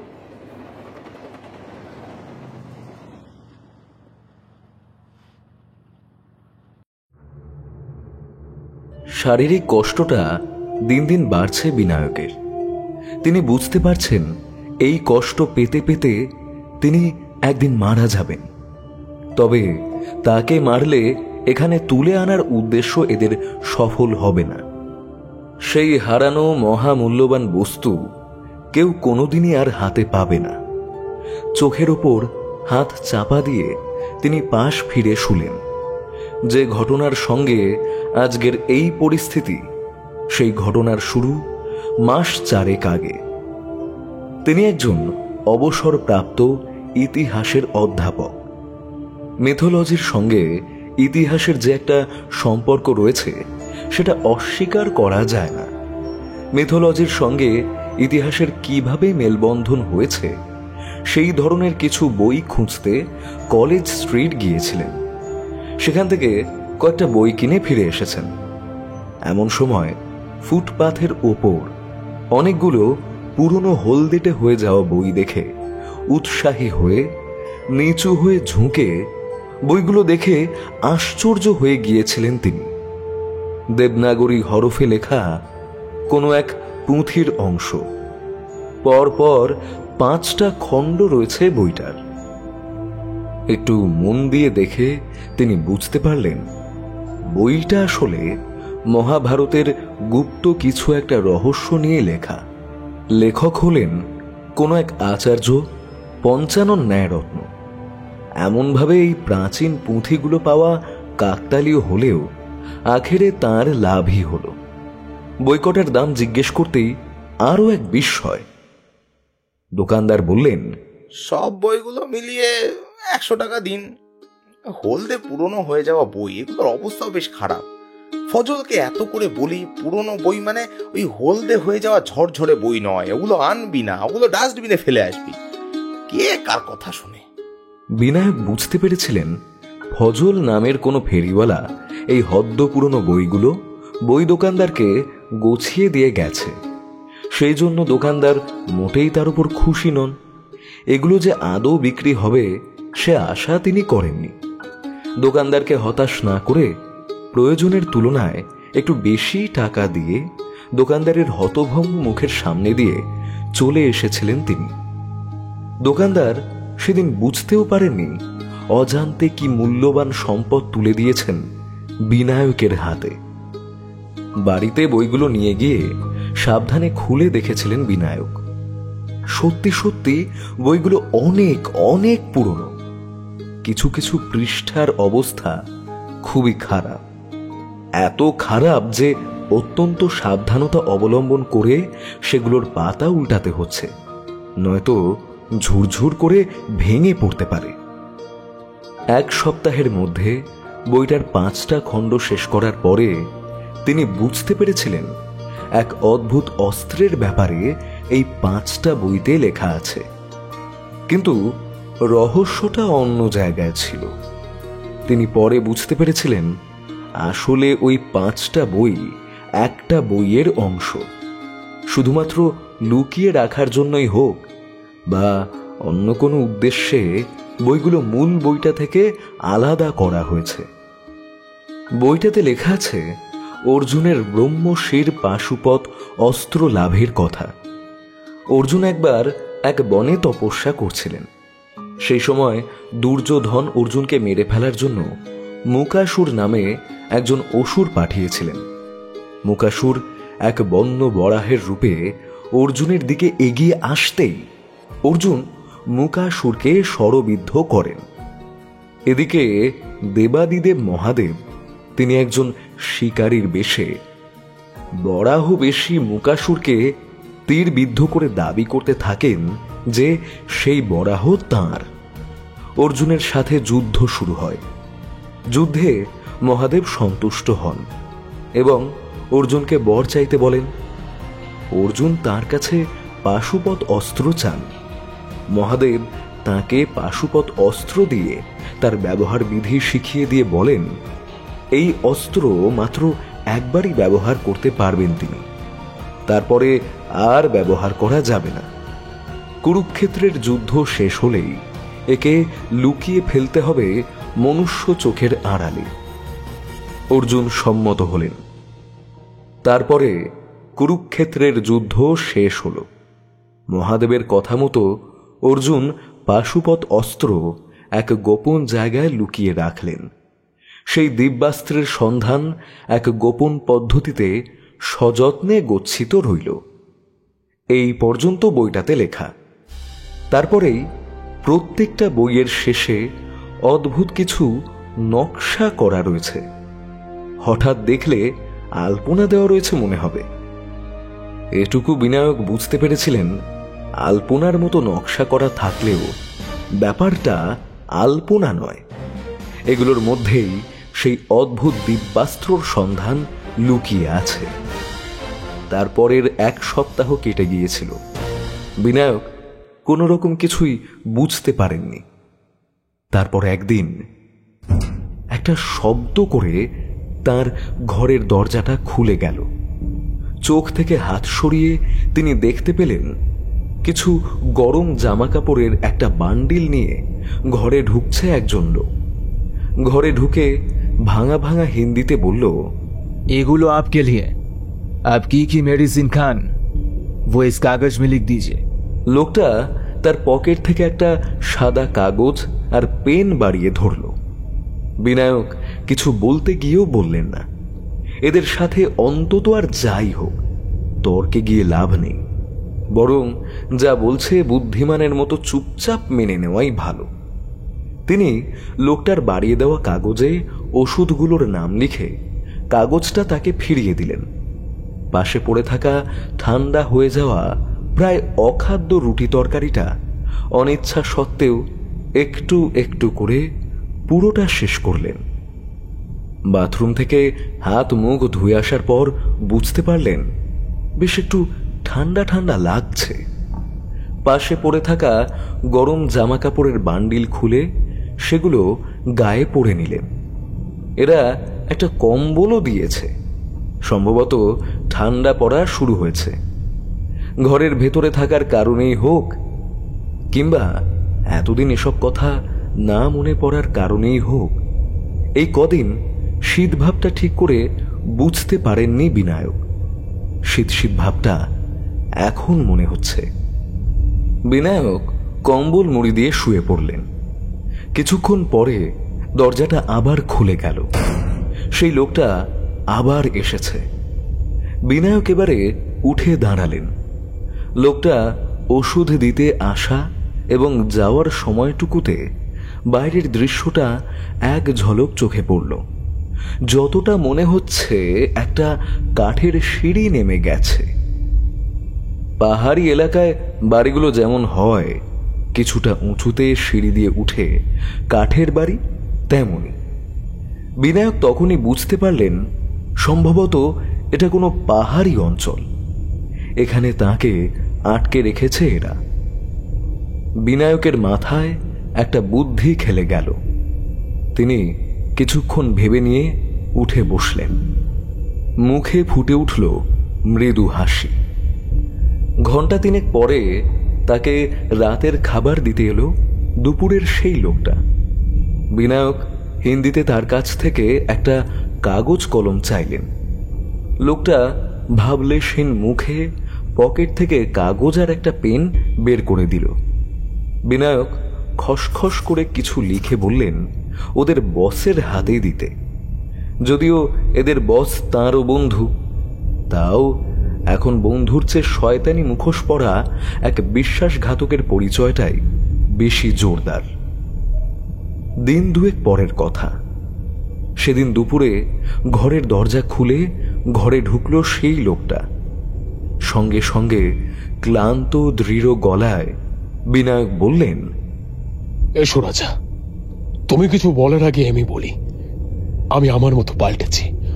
অনর্থক আমার জন্য কিছু নিরপরাধ মানুষের ক্ষতি আমার পক্ষে মেনে নেওয়া সম্ভব নয়। এমনি তো আমার স্ত্রীর মৃত্যুর পর আমি একাই আছি। চাকরি জীবন ভালো লাগেনি বলে স্বেচ্ছা অবসর নিয়েছি। এখন জীবনের প্রতি চাওয়া পাওয়া কমে গেছে, তাই ভাবলাম সেই গোপন জিনিসটার সন্ধান তোমায় জানিয়ে যাওয়াই ভালো।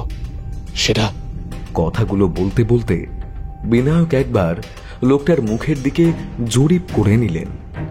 লোভে চকচক করে উঠছে লোকটার চোখের মণি। বোধহয় উত্তেজনায় এই শীতেও বিন্দু বিন্দু ঘাম ফুটে উঠেছে। বিনায়ক সব দেখেও কিছু দেখেননি এমন ভান করে বললেন, কিন্তু সেই রহস্যের চাবিকাঠি তোমার হাতে তুলে দেওয়ার পরে তুমি যে আমায় বাঁচিয়ে রাখবে তার কি গ্যারান্টি রাজা? এতক্ষণে লোকটা মুখ খোলার সুযোগ পেল। পেয়ে একটু বাঁকা সুরে বলল, অনর্থক রক্তপাত আমি ভালোবাসি না বিনায়ক। তুমি আমার হাতে ওটা তুলে দেবে, বিনিময়ে আমি তোমায় মুক্তি দেব। সোজা হিসেব, এটা জেন্টলম্যানস প্রমিস বলতে পারো। অবশ্য আমি তোমার সাথে যা যা করেছি তুমি আমায় আর জেন্টলম্যান ভাবো না, সেটা আমি জানি। লোকটা কথাটা শেষ করে নিজের রসিকতায় নিজেই হাসতে লাগলেন। সে একটু সুস্থির হতেই বিনায়ক বললেন, কিন্তু তুমি ওই দিব্যাস্ত্র নিয়ে কি করবে? ওটা তো আমাদের ঐতিহ্য, মহাভারতের মতন একটা সুবিশাল এপিক যে শুধুমাত্র মিথ নয়, কতটা সত্যি তার প্রমাণ এগুলো। সেই লোকটি সঙ্গে সঙ্গে বলল, কি করব সে খবর জেনে তুমি কি করবে? কিছু তো একটা করবই। আর তাছাড়া মহাভারত কতগুলো লোকের উচ্চ কল্পনা শক্তির সমষ্টি মাত্র, সেখানে আবার সত্যি। শোনো, মহাভারতের নাম করে কিছু মানুষ কিছু মিথ তৈরি করে রহস্যের সৃষ্টি করে গেছে। কি রহস্য, কোন রহস্য, এইসব ব্যাপারে আমার বিন্দুমাত্র উৎসাহ নেই। শুধু এটুকু জানি, তখনও মানুষ বিজ্ঞানে অভাবনীয় উন্নতি করেছিল, যা হয়তো এখনকার মানুষ ভাবতেও পারে না।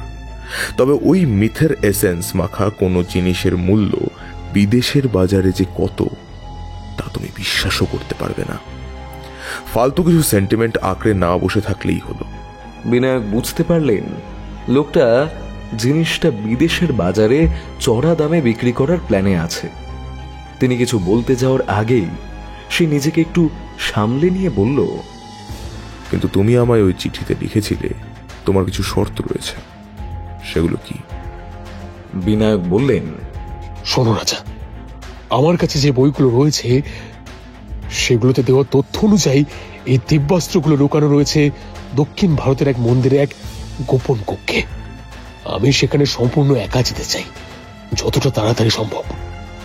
লোকটা বলল, এটা 1 নম্বর শর্ত। আর বিনায়ক বললেন, আমি 3 দিনের মধ্যে ওখানে যেতে চাই।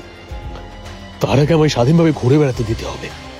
এইভাবে দিনের পর দিন এই বন্ধ ঘরে আমি থাকতে পারবো না। তুমি যে শর্তগুলো দিলে সেগুলো আমি মেনে নিচ্ছি বিনায়ক, কিন্তু জিনিসটা আমার চাই, আর সেটাও খুব তাড়াতাড়ি। চললাম। এদের বলে যাচ্ছি তোমায় যেন এই ঘরের মধ্যে আটকে না রাখে। আর হ্যাঁ, পালিয়ে যাওয়ার চেষ্টা করো না, তাহলে কিন্তু ফল ভালো হবে না। লোকটা বেরিয়ে গেল।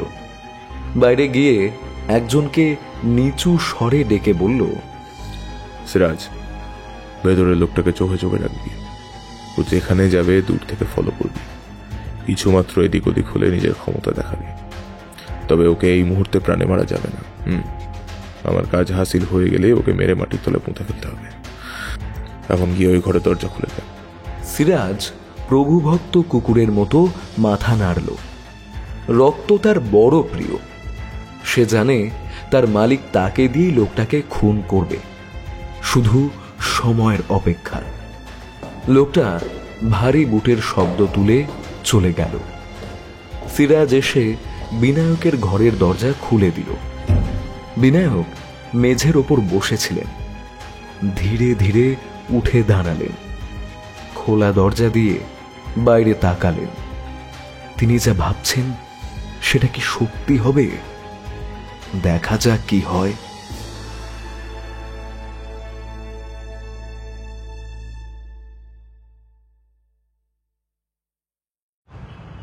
অফিস থেকে ফিরছিল রণজয়। আজ প্রায় দিন 15 হতে চলল, স্যারের কোনো খোঁজ নেই। 2 দিন আগে হাইরোডের ধারে বুলাকিলালের ক্ষতবিক্ষত পচা গলা শরীর পাওয়া গেছে। পোস্টমর্টেম রিপোর্ট অনুযায়ী আনুমানিক 3 দিন আগে মৃত্যু হয়েছে। সম্ভবত কেউ এই মানুষটাকে খুন করেছে। একটা কথা পরিষ্কার, ওর মুখ বন্ধ করতেই খুনটা করা হয়েছে। রণজয়ের এই প্রথম নিজেকে বড় অসহায় লাগলো। কোথাও কোনো ক্লু নেই। একজন বয়স্ক মানুষ কিভাবে এত বড় একটা বহুতল আবাসন থেকে উধাও হয়ে গেলেন তার কোনো সূত্রও নেই। আদৌ তিনি বেঁচে আছেন কিনা তাও বোঝা যাচ্ছে না। সে তো আর গল্পের গোয়েন্দাদের মতো সর্বশক্তিমান বা অসামান্য বুদ্ধিমান নয় যে একটা চুল কিংবা একটা জুতোর ছাপ দেখে পুরো রহস্য উদ্ঘাটন করে ফেলবে। এইসব ভাবতে ভাবতে ওর সেলফোনটা বেজে উঠল। সুজিত। হ্যালো রণ, শোন, একটা জরুরি কথা আছে। চট করে একবার থানার সামনের কফি শপটাতে চলে আয় তো। রণজয় কিছু বলার আগেই সুজিত কলটা ডিসকানেক্ট করে দিল। আজ প্রায় দিন 5 আগে সুজিতের সাথে রণজয়ের শেষ কথা হয়েছিল। তারপরে রণজয় আর ফোন করেনি, সুজিতও করেনি। ওর বারবার নিজেকে দোষী মনে হয়েছে। বিনায়ক স্যার, যিনি তার সব কাজে সব ব্যাপারে সর্বান্তকরণে সাহায্যই করেছেন, আজ তার এই অদ্ভুতভাবে গায়েব হয়ে যাওয়ার ঘটনায় সে এতটুকু কিছুই করতে পারছে না। কিছুই করারও নেই। ওর মনে পড়ল প্রীতি আজ বোধহয় একটু তাড়াতাড়ি বাড়ি ফিরতে বলেছিল। সম্ভবত ডক্টরের অ্যাপয়েন্টমেন্ট নেওয়া হয়েছে। কিন্তু সুজিতের ফোন পাওয়ার পর রণজয় নিজের কর্তব্য স্থির করে নিল। সে একটা ছোট টেক্সট করল প্রীতিকে। তারপর লালবাজারের বাস ধরল। আধ ঘন্টার মধ্যে রণজয় লালবাজার পৌঁছে কফি শপটাতে ঢুকতেই দেখতে পেল সুজিত এক মনে সিগারেট টানছে। ওকে দেখতে পেয়েই সিগারেটটা নিভিয়ে অ্যাশট্রেতে গুঁজে দিয়ে বলল, এসে গেছিস, বস। দেখ রণ, তোকে একটা জরুরি কথা বলার জন্য ডেকেছি। তারকেও ডেকেছি, ও আসছে মিনিট 5 মধ্যে। দাঁড়া 1 মিনিট, 3টে কফির অর্ডার দিয়ে আসি। সুজিত উঠে কাউন্টারে কফির অর্ডার দিয়ে এলো। রণজয় দেখতে পেল দরজা ঠেলে তারক ঢুকছে। ওকে দেখেও না দেখার ভান করে অন্য একটা চেয়ারে বসে বলল, স্যার ডেকেছিলেন?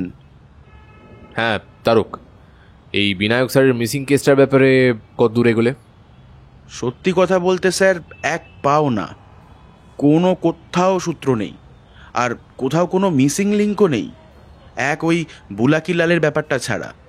কিন্তু বুলাকি লালের ব্যাপারটা যে এই ব্যাপারটার সাথে রিলেটেড সেটাও তো প্রমাণ হয়নি। যে কোনো কারণেই হোক বুলাকিলাল খুন হতে পারে। আর বাদ বাকি রইল রণজয় বাবুর খুঁজে পাওয়া কিছু এলোমেলো প্রমাণ, সেগুলো কিন্তু খুব একটা স্ট্রং নয় স্যার। রণজয় চুপচাপ তারকের কথা শুনছিল। শুনতে খারাপ লাগলেও তারকের কথাগুলো খুব একটা ভুল নয়, বরং বেশিরভাগই সঠিক। স্যারের ফ্ল্যাট থেকে ও প্রমাণ পেয়েছিল সম্ভবত স্যার ইলুমিনাতির কোনো এক সদস্য। সেটা খুব একটা আশ্চর্যের বিষয় নয়, হতেই পারে।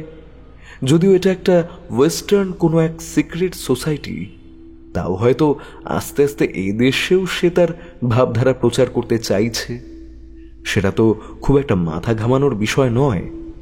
যেটা চিন্তার কথা সেটা হলো স্যারের ঘরের মধ্যে যে ফাইলটা সে খুঁজে পেয়েছিল তাতে কয়েকটা আলপনা আঁকা।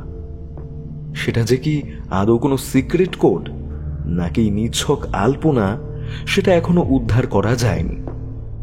সব ব্যাপারটার ওপর একটা অদ্ভুত রহস্যের পরত চাপা পড়ে আছে। সুজিত তার কফিতে একটা লম্বা চুমুক দিয়ে বলল, দেখ রণজয়, আমার মনে হয় এই স্যারের অন্তর্ধানের ব্যাপারে কোনো রহস্যই নেই। আমরা ব্যাপারটাকে বেশি ঘোরালো করে ভাবছি। হয়তো স্যার নিজের ইচ্ছেতেই ঘর ছেড়েছেন। আর একজন প্রাপ্তবয়স্ক সুশিক্ষিত মানুষ যদি এমন কোনো ডিসিশন নেয়, সেটা নিয়ে মাথা না ঘামানোই উচিত। আমি ভাবছি আর সপ্তাহখানেক পরে কেসটা ক্লোজ করে দেবো। ইতিমধ্যে যদি স্যারের কোনো খবর পাওয়া যায় ভালো, নয়তো আগামী সপ্তাহে রিনি আসছে, রিনির কাছে কনসেন্ট নিয়ে ব্যাপারটা এখানে শেষ করে দেওয়াই ভালো। রণজয় কিছুক্ষণ ভালো করে কথা বলতে পারল না। তারপর আস্তে আস্তে বলল, তোর কি ধারণা সুজিত? স্যার কি স্বইচ্ছায় ঘর ছেড়েছেন, নাকি কোথাও তুই ভাবছিস স্যার আর আদৌ বেঁচেই নেই? সেজন্যই কেসটা ক্লোজ করে দিতে চাইছিস? আমি কি ভাবছি সেটা বড় কথা নয় রণ। প্রমাণ না থাকলে কোনো কেস এইভাবে দিনের পর দিন ঝুলিয়ে রাখা যায় না। ওপরতলা থেকে চাপ আসছে, হাজারটা আনসলভড কেসের ফাইল স্তূপ হয়ে জমে পড়ে আছে থানায়। কি করে এমন একটা ক্লুবিহীন কেসের পেছনে সময় নষ্ট করা যায় বলতো? জানি তোর শুনতে খারাপ লাগছে, কিন্তু আমার তো হাত পা বাঁধা। রণজয় কফিটা শেষ করে উঠে দাঁড়িয়ে বলল, অফিসিয়ালি ইনভেস্টিগেশনটা যখন তুই করছিস তখন আলটিমেট ডিসিশন নেবার অধিকারও তোর আছে। তাও আমি বলবো, অন্তত রিনি যতদিন না আসে কেসটা যেমন চলছে চলুক, তারপর বাদবাকিটা ভাবা যাবে। রণজয় আর দাঁড়ালো না, উঠে কফি শপের গেটের বাইরে এলো। ও বুঝতে পারল তারক ওর পাশ দিয়ে চলে গেল। সুজিত পাশে এসে দাঁড়িয়ে বলল, আমি জানি রণ তুই ব্যাপারটা মেনে নিতে পারলি না, কিন্তু সত্যি বলছি আমার কিচ্ছু করার নেই রে। আমি খুব চেষ্টা করছি যাতে ইনভেস্টিগেশনটা কন্টিনিউ থাকে, অন্তত কেসটা এটা প্রমাণ করতে পারুক যে স্যার জীবিত বা মৃত। কিন্তু তুই তো জানিস আমার হাত পা বাঁধা। দেখা যাক, রিনি আসুক, ততদিনে কিছু একটা সুরাহা নিশ্চয়ই হবে। রণজয় কিছু না বলে একবার মাথা নেড়ে বলল, ঠিক আছে, আমি আসি সুজিত, আমার বাস এসে গেছে। রণজয় সুজিতকে আর কিছু বলার সুযোগ না দিয়ে বাসে একরকম ছুটে উঠে পড়ল। এমনিতে অনেকটা দেরি হয়ে গেছে।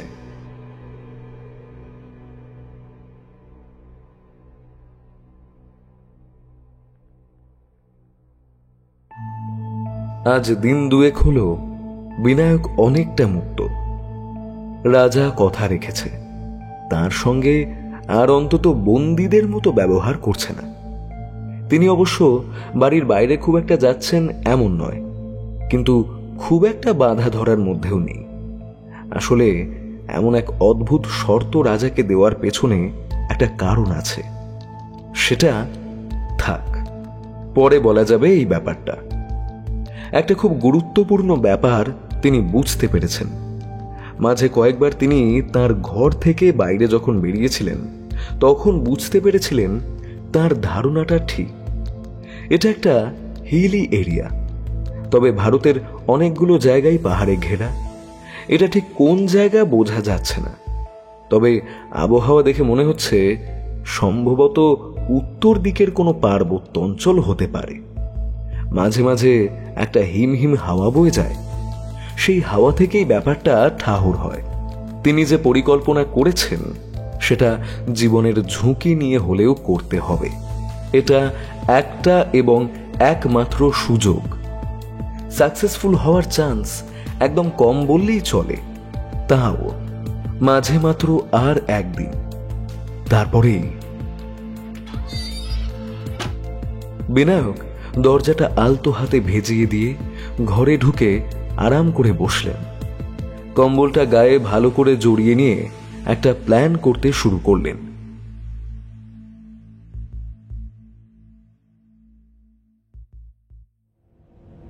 আজ বেশ কয়েকদিন হলো রণজয়ের সঙ্গে সুজিতের আর কোনো কথা হয়নি। সম্ভবত কেসটা ক্লোজ করে দিতে চলেছে সুজিত। রিনির আসার কথা 2-1 মধ্যে এসে অফিসিয়ালি স্টেটমেন্ট দিলেই রণ, এই রণ।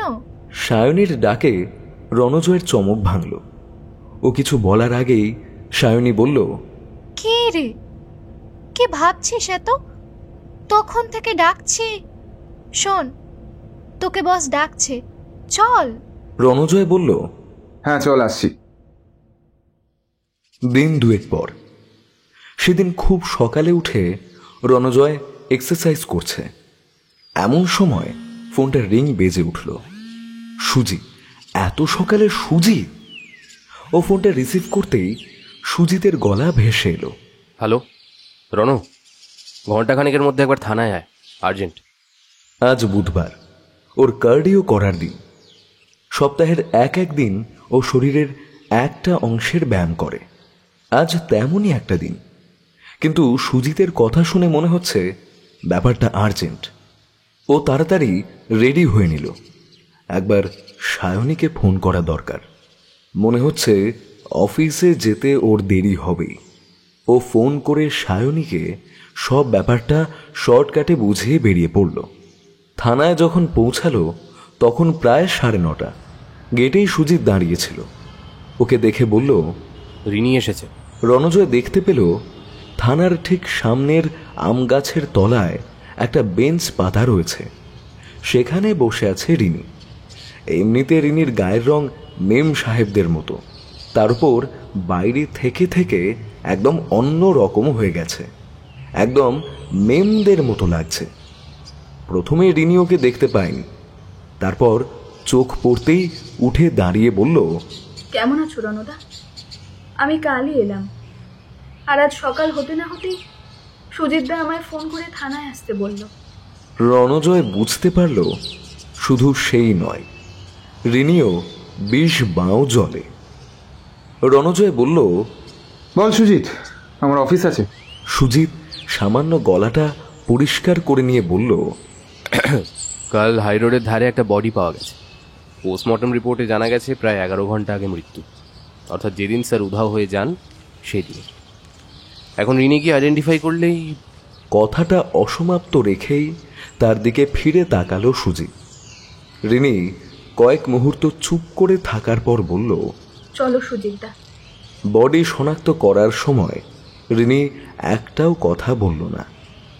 বডি অলরেডি অনেকটাই ডিকম্পোজড হতে শুরু করেছে। মুখটা প্রায় বোঝাই যাচ্ছে না, শুধু বডির হাইটটা বিনায়ক স্যারের মতো, আর তেমন কিছুই বোঝা যাচ্ছে না। রিনি বাইরে বেরিয়ে আসতেই সুজিত একটা প্যাকেট রিনির হাতে দিয়ে বলল, এই জামা কাপড় বডিতে ছিল। একটা সাদা পাজামা আর হাফ শার্ট। রিনি চিনতে পারল।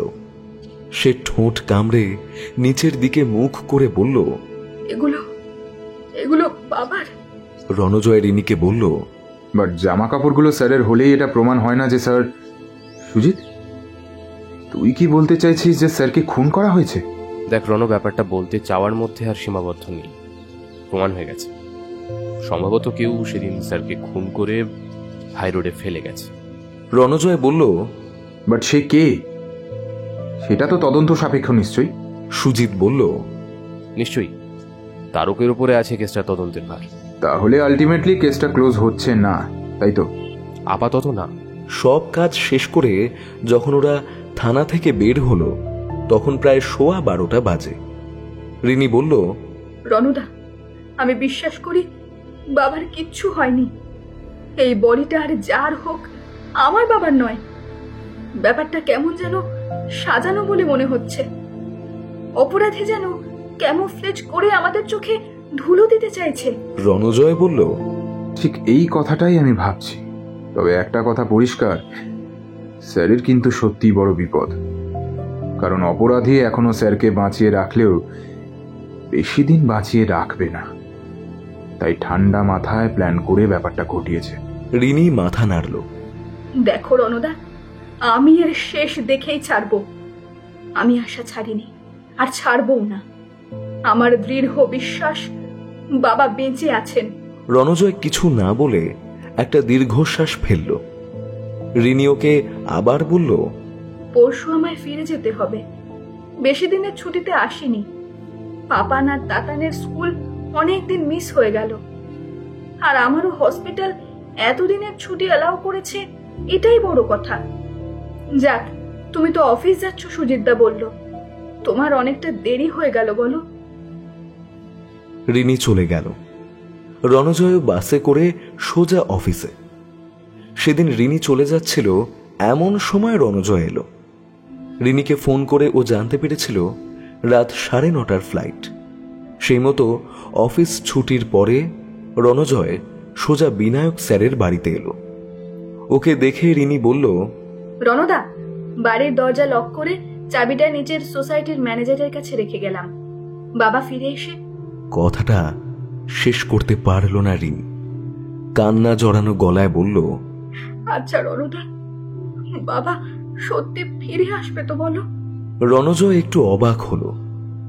এমনিতে প্রথম থেকে রিনি যে পরিমাণ মনের জোর দেখিয়েছে তা সত্যিই অবাক করার মতো। হতে পারে ও ডাক্তার, কিন্তু হঠাৎ করে কাউকে কোনো মৃতদেহের সামনে যদি দাঁড় করিয়ে বলা হয় এটাই তার বাবার লাশ, শুধু আইডেন্টিফাই করতে হবে, তখন সে যত বড় শক্ত মনের মানুষ হোক না কেন ভেঙে পড়তে বাধ্য। কিন্তু সেক্ষেত্রে ও রিনিকে শক্ত থাকতে দেখেছে। তবে কয়েকদিন ধরে স্নায়ুযুদ্ধ করতে করতে হয়তো নিজের উপর নিয়ন্ত্রণ হারিয়েছে। সেটাই স্বাভাবিক। ও স্থির গলায় বলল, নিশ্চিত করে বলতে না পারলেও স্যারের জীবিত থাকার সম্ভাবনাটাই প্রবল।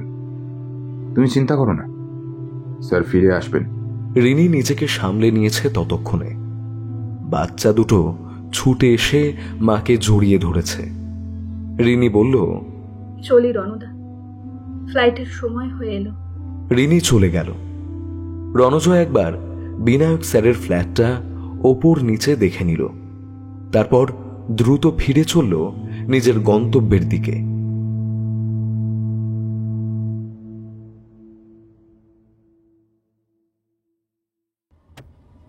গাড়ির মৃদু ঝাঁকুনিতে চোখ খুললেন বিনায়ক। আজ ওনার কথা মতো ওনাকে সাউথ ইন্ডিয়াতে নিয়ে যাওয়া হচ্ছে। কোথায় যাবেন, কোন মন্দিরে, আপাতত সে ব্যাপারে মুখে কুলু পেটেছেন তিনি। শুধু জানিয়েছেন দাক্ষিণাত্যের একেবারে শেষ প্রান্তে যেতে চান। রাজা সঙ্গে নেই, তবে তার কিছু অনুচর রয়েছে সঙ্গে। বিনায়কের চারদিকে ঘিরে বসে আছে। রাত 10টায় গাড়ি ছেড়েছে। কেন এত রাতেই বেরোতে হলো সে বিষয়টা কিছুটা হলেও বুঝেছেন বিনায়ক। সম্ভবত এই রাতে চেকপোস্টগুলোতে এত চেকিং থাকে না, সেটা একটা সুবিধে। আর দ্বিতীয়ত, বিনায়ক চুপচাপ ঘুমের ভান করে বসেছিলেন। হঠাৎ উঠে বসে ইঙ্গিতে বললেন টয়লেটে যাবেন। তার সঙ্গে বসে থাকা লোকগুলো প্রথমে মুখ চাওয়াচাওয়ি করল, তারপর নিজেদের মধ্যে নিচু গলায় কি একটা আলোচনা করে গাড়িটা থামাতে বলল। তারপরেই বলল ওনাকে এখানেই সেরে নিতে, তবে হাতে বেশি সময় নেই, খুব তাড়াতাড়ি আবার গাড়ি স্টার্ট করতে হবে। বিনায়ক সম্মতি জানিয়ে নিচে নামলেন। কিছুটা সময় মিথ্যে পেট ব্যথার ভান করে পেট খামচে ধরলেন। লোকগুলোকে হিন্দিতে বললেন, একটু সময় লাগবে, প্রচন্ড পেট ব্যথা করছে।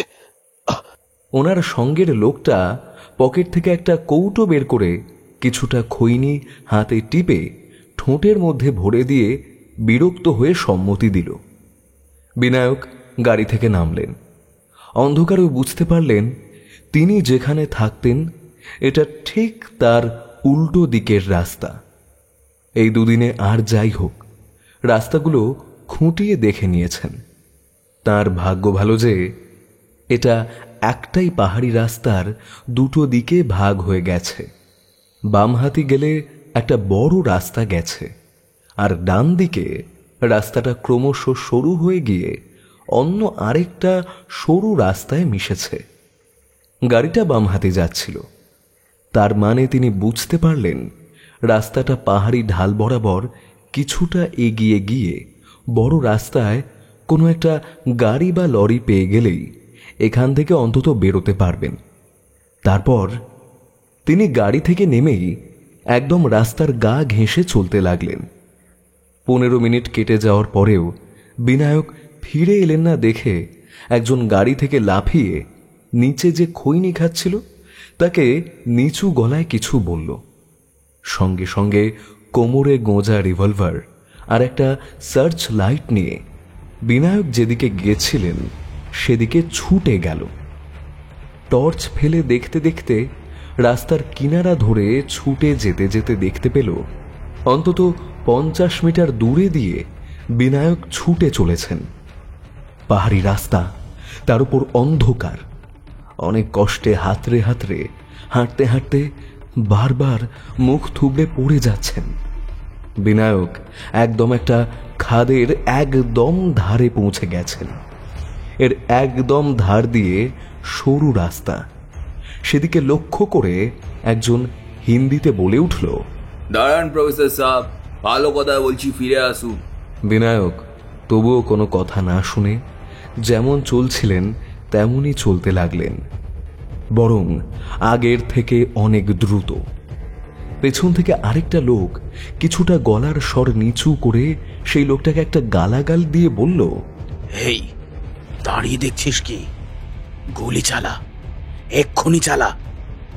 কোন রকম ভাবে খাদটা পেরিয়ে ওদিকে যেতে পারলে কিন্তু পুলিশ ফাঁড়ি রয়েছে, আর লোকটা যদি পুলিশকে সবটা খুলে বলে দেয় তাহলে কিন্তু সব প্ল্যান একেবারে চৌপাট হয়ে যাবে। মাস্টারজিও যাবে, তার সাথে আমরাও।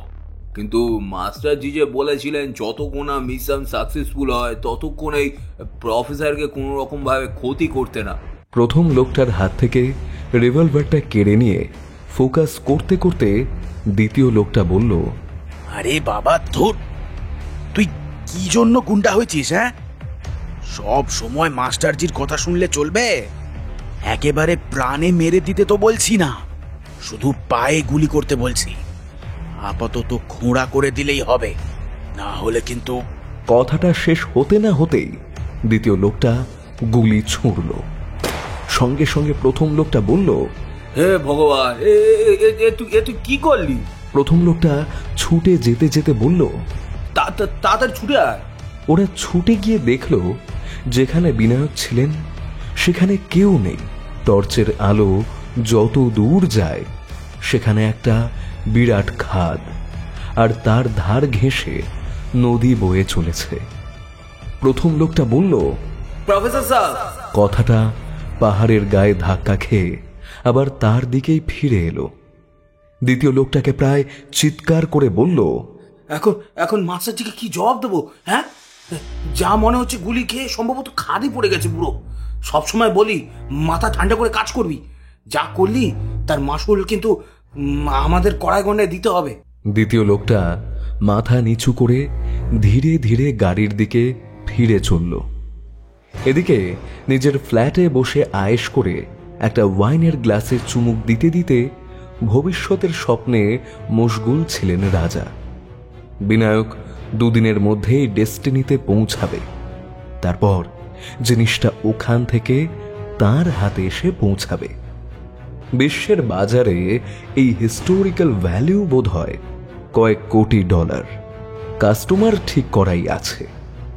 জন ক্রেটন, বিখ্যাত বিজ্ঞানী, নিউক্লিয়ার ওয়েপন তৈরি করে সারা বিশ্বে সাড়া ফেলে দিয়েছে। তার মতে মহাভারতে নাকি বিমান পর্ব বলে আরেকটা পর্ব ছিল, যেখানে কুরুক্ষেত্রে ব্যবহৃত সব নিউক্লিয়ার অস্ত্রের নির্মাণের কাহিনী এবং তাদের ব্যবহারের বিধি নিষেধ পুঙ্খানুপুঙ্খভাবে লিপিবদ্ধ রয়েছে। তিনি আরও বলেন, সারা ভারতের বহু গুপ্ত স্থানে সেই সব অস্ত্র লুকোনো রয়েছে।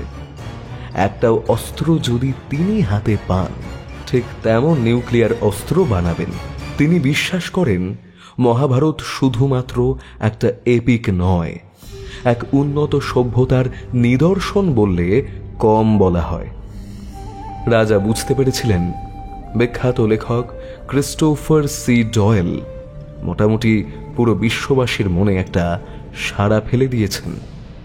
কোনো নভেলে কিছু সত্যি হয়তো থাকে, কিন্তু বাকিটা অবশ্যই কল্পনার রঙে রঙিন। যাকে তার এসব নিয়ে কোনো লেনদেন নেই, টাকা পেয়ে গেলেই ফুরিয়ে গেল। এসব ভাবতে ভাবতে হঠাৎ তার সেলফোনটা বেজে উঠল।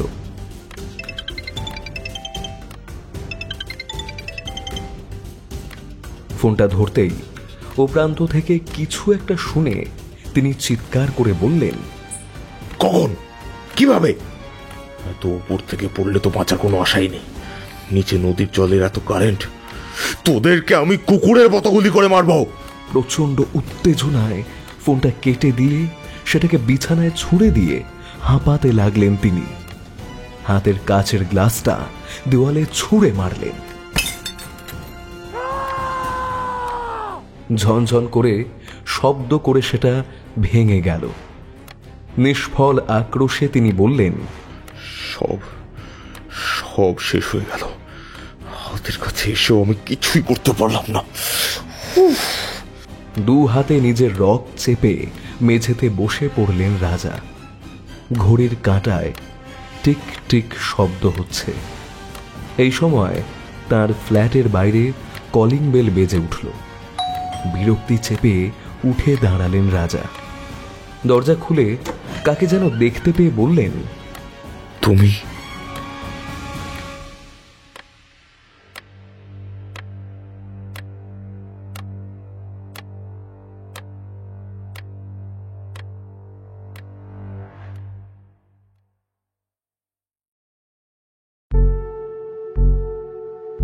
শেষ হলো লেখিকা শতরূপা শাসমলের কলমে রণজয় সিরিজের চতুর্থ গল্প পাশুপথ রহস্যের প্রথম পর্ব। আজকের গল্পের গল্প পাঠে ছিলেন অভিক।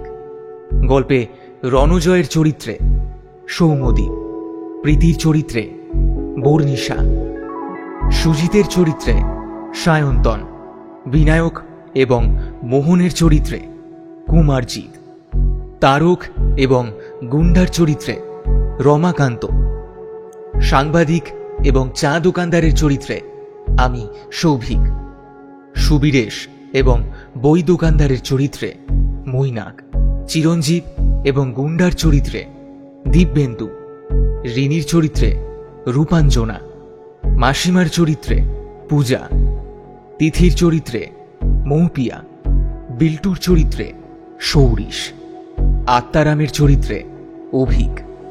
গল্পের শব্দ সংযোজন এবং আবহ সৃষ্টিতে সুদেষ্ণা এবং আমি সৌভিক। এই সুন্দর পোস্টারটি ডিজাইন করেছে সূর্য। তবে কেমন লাগলো পাশুপথ রহস্যের প্রথম পর্ব কমেন্ট বক্সে জানাতে ভুলবেন না যেন। বিনায়ক স্যার কি পারবে রণজয়ের কাছ অবধি পৌঁছতে, নাকি তার আগেই তাকে শেষ করে দেওয়া হবে? জানতে হলে শুনতে হবে এই গল্পের দ্বিতীয় তথা অন্তিম পর্ব। তবে আজ চলি, ফিরে আসব এই গল্পের দ্বিতীয় তথা অন্তিম পর্ব নিয়ে। ততক্ষণ ভালো থাকুন, সুস্থ থাকুন আর শুনতে থাকুন রণজয় সিরিজের আগের 3টি গল্প।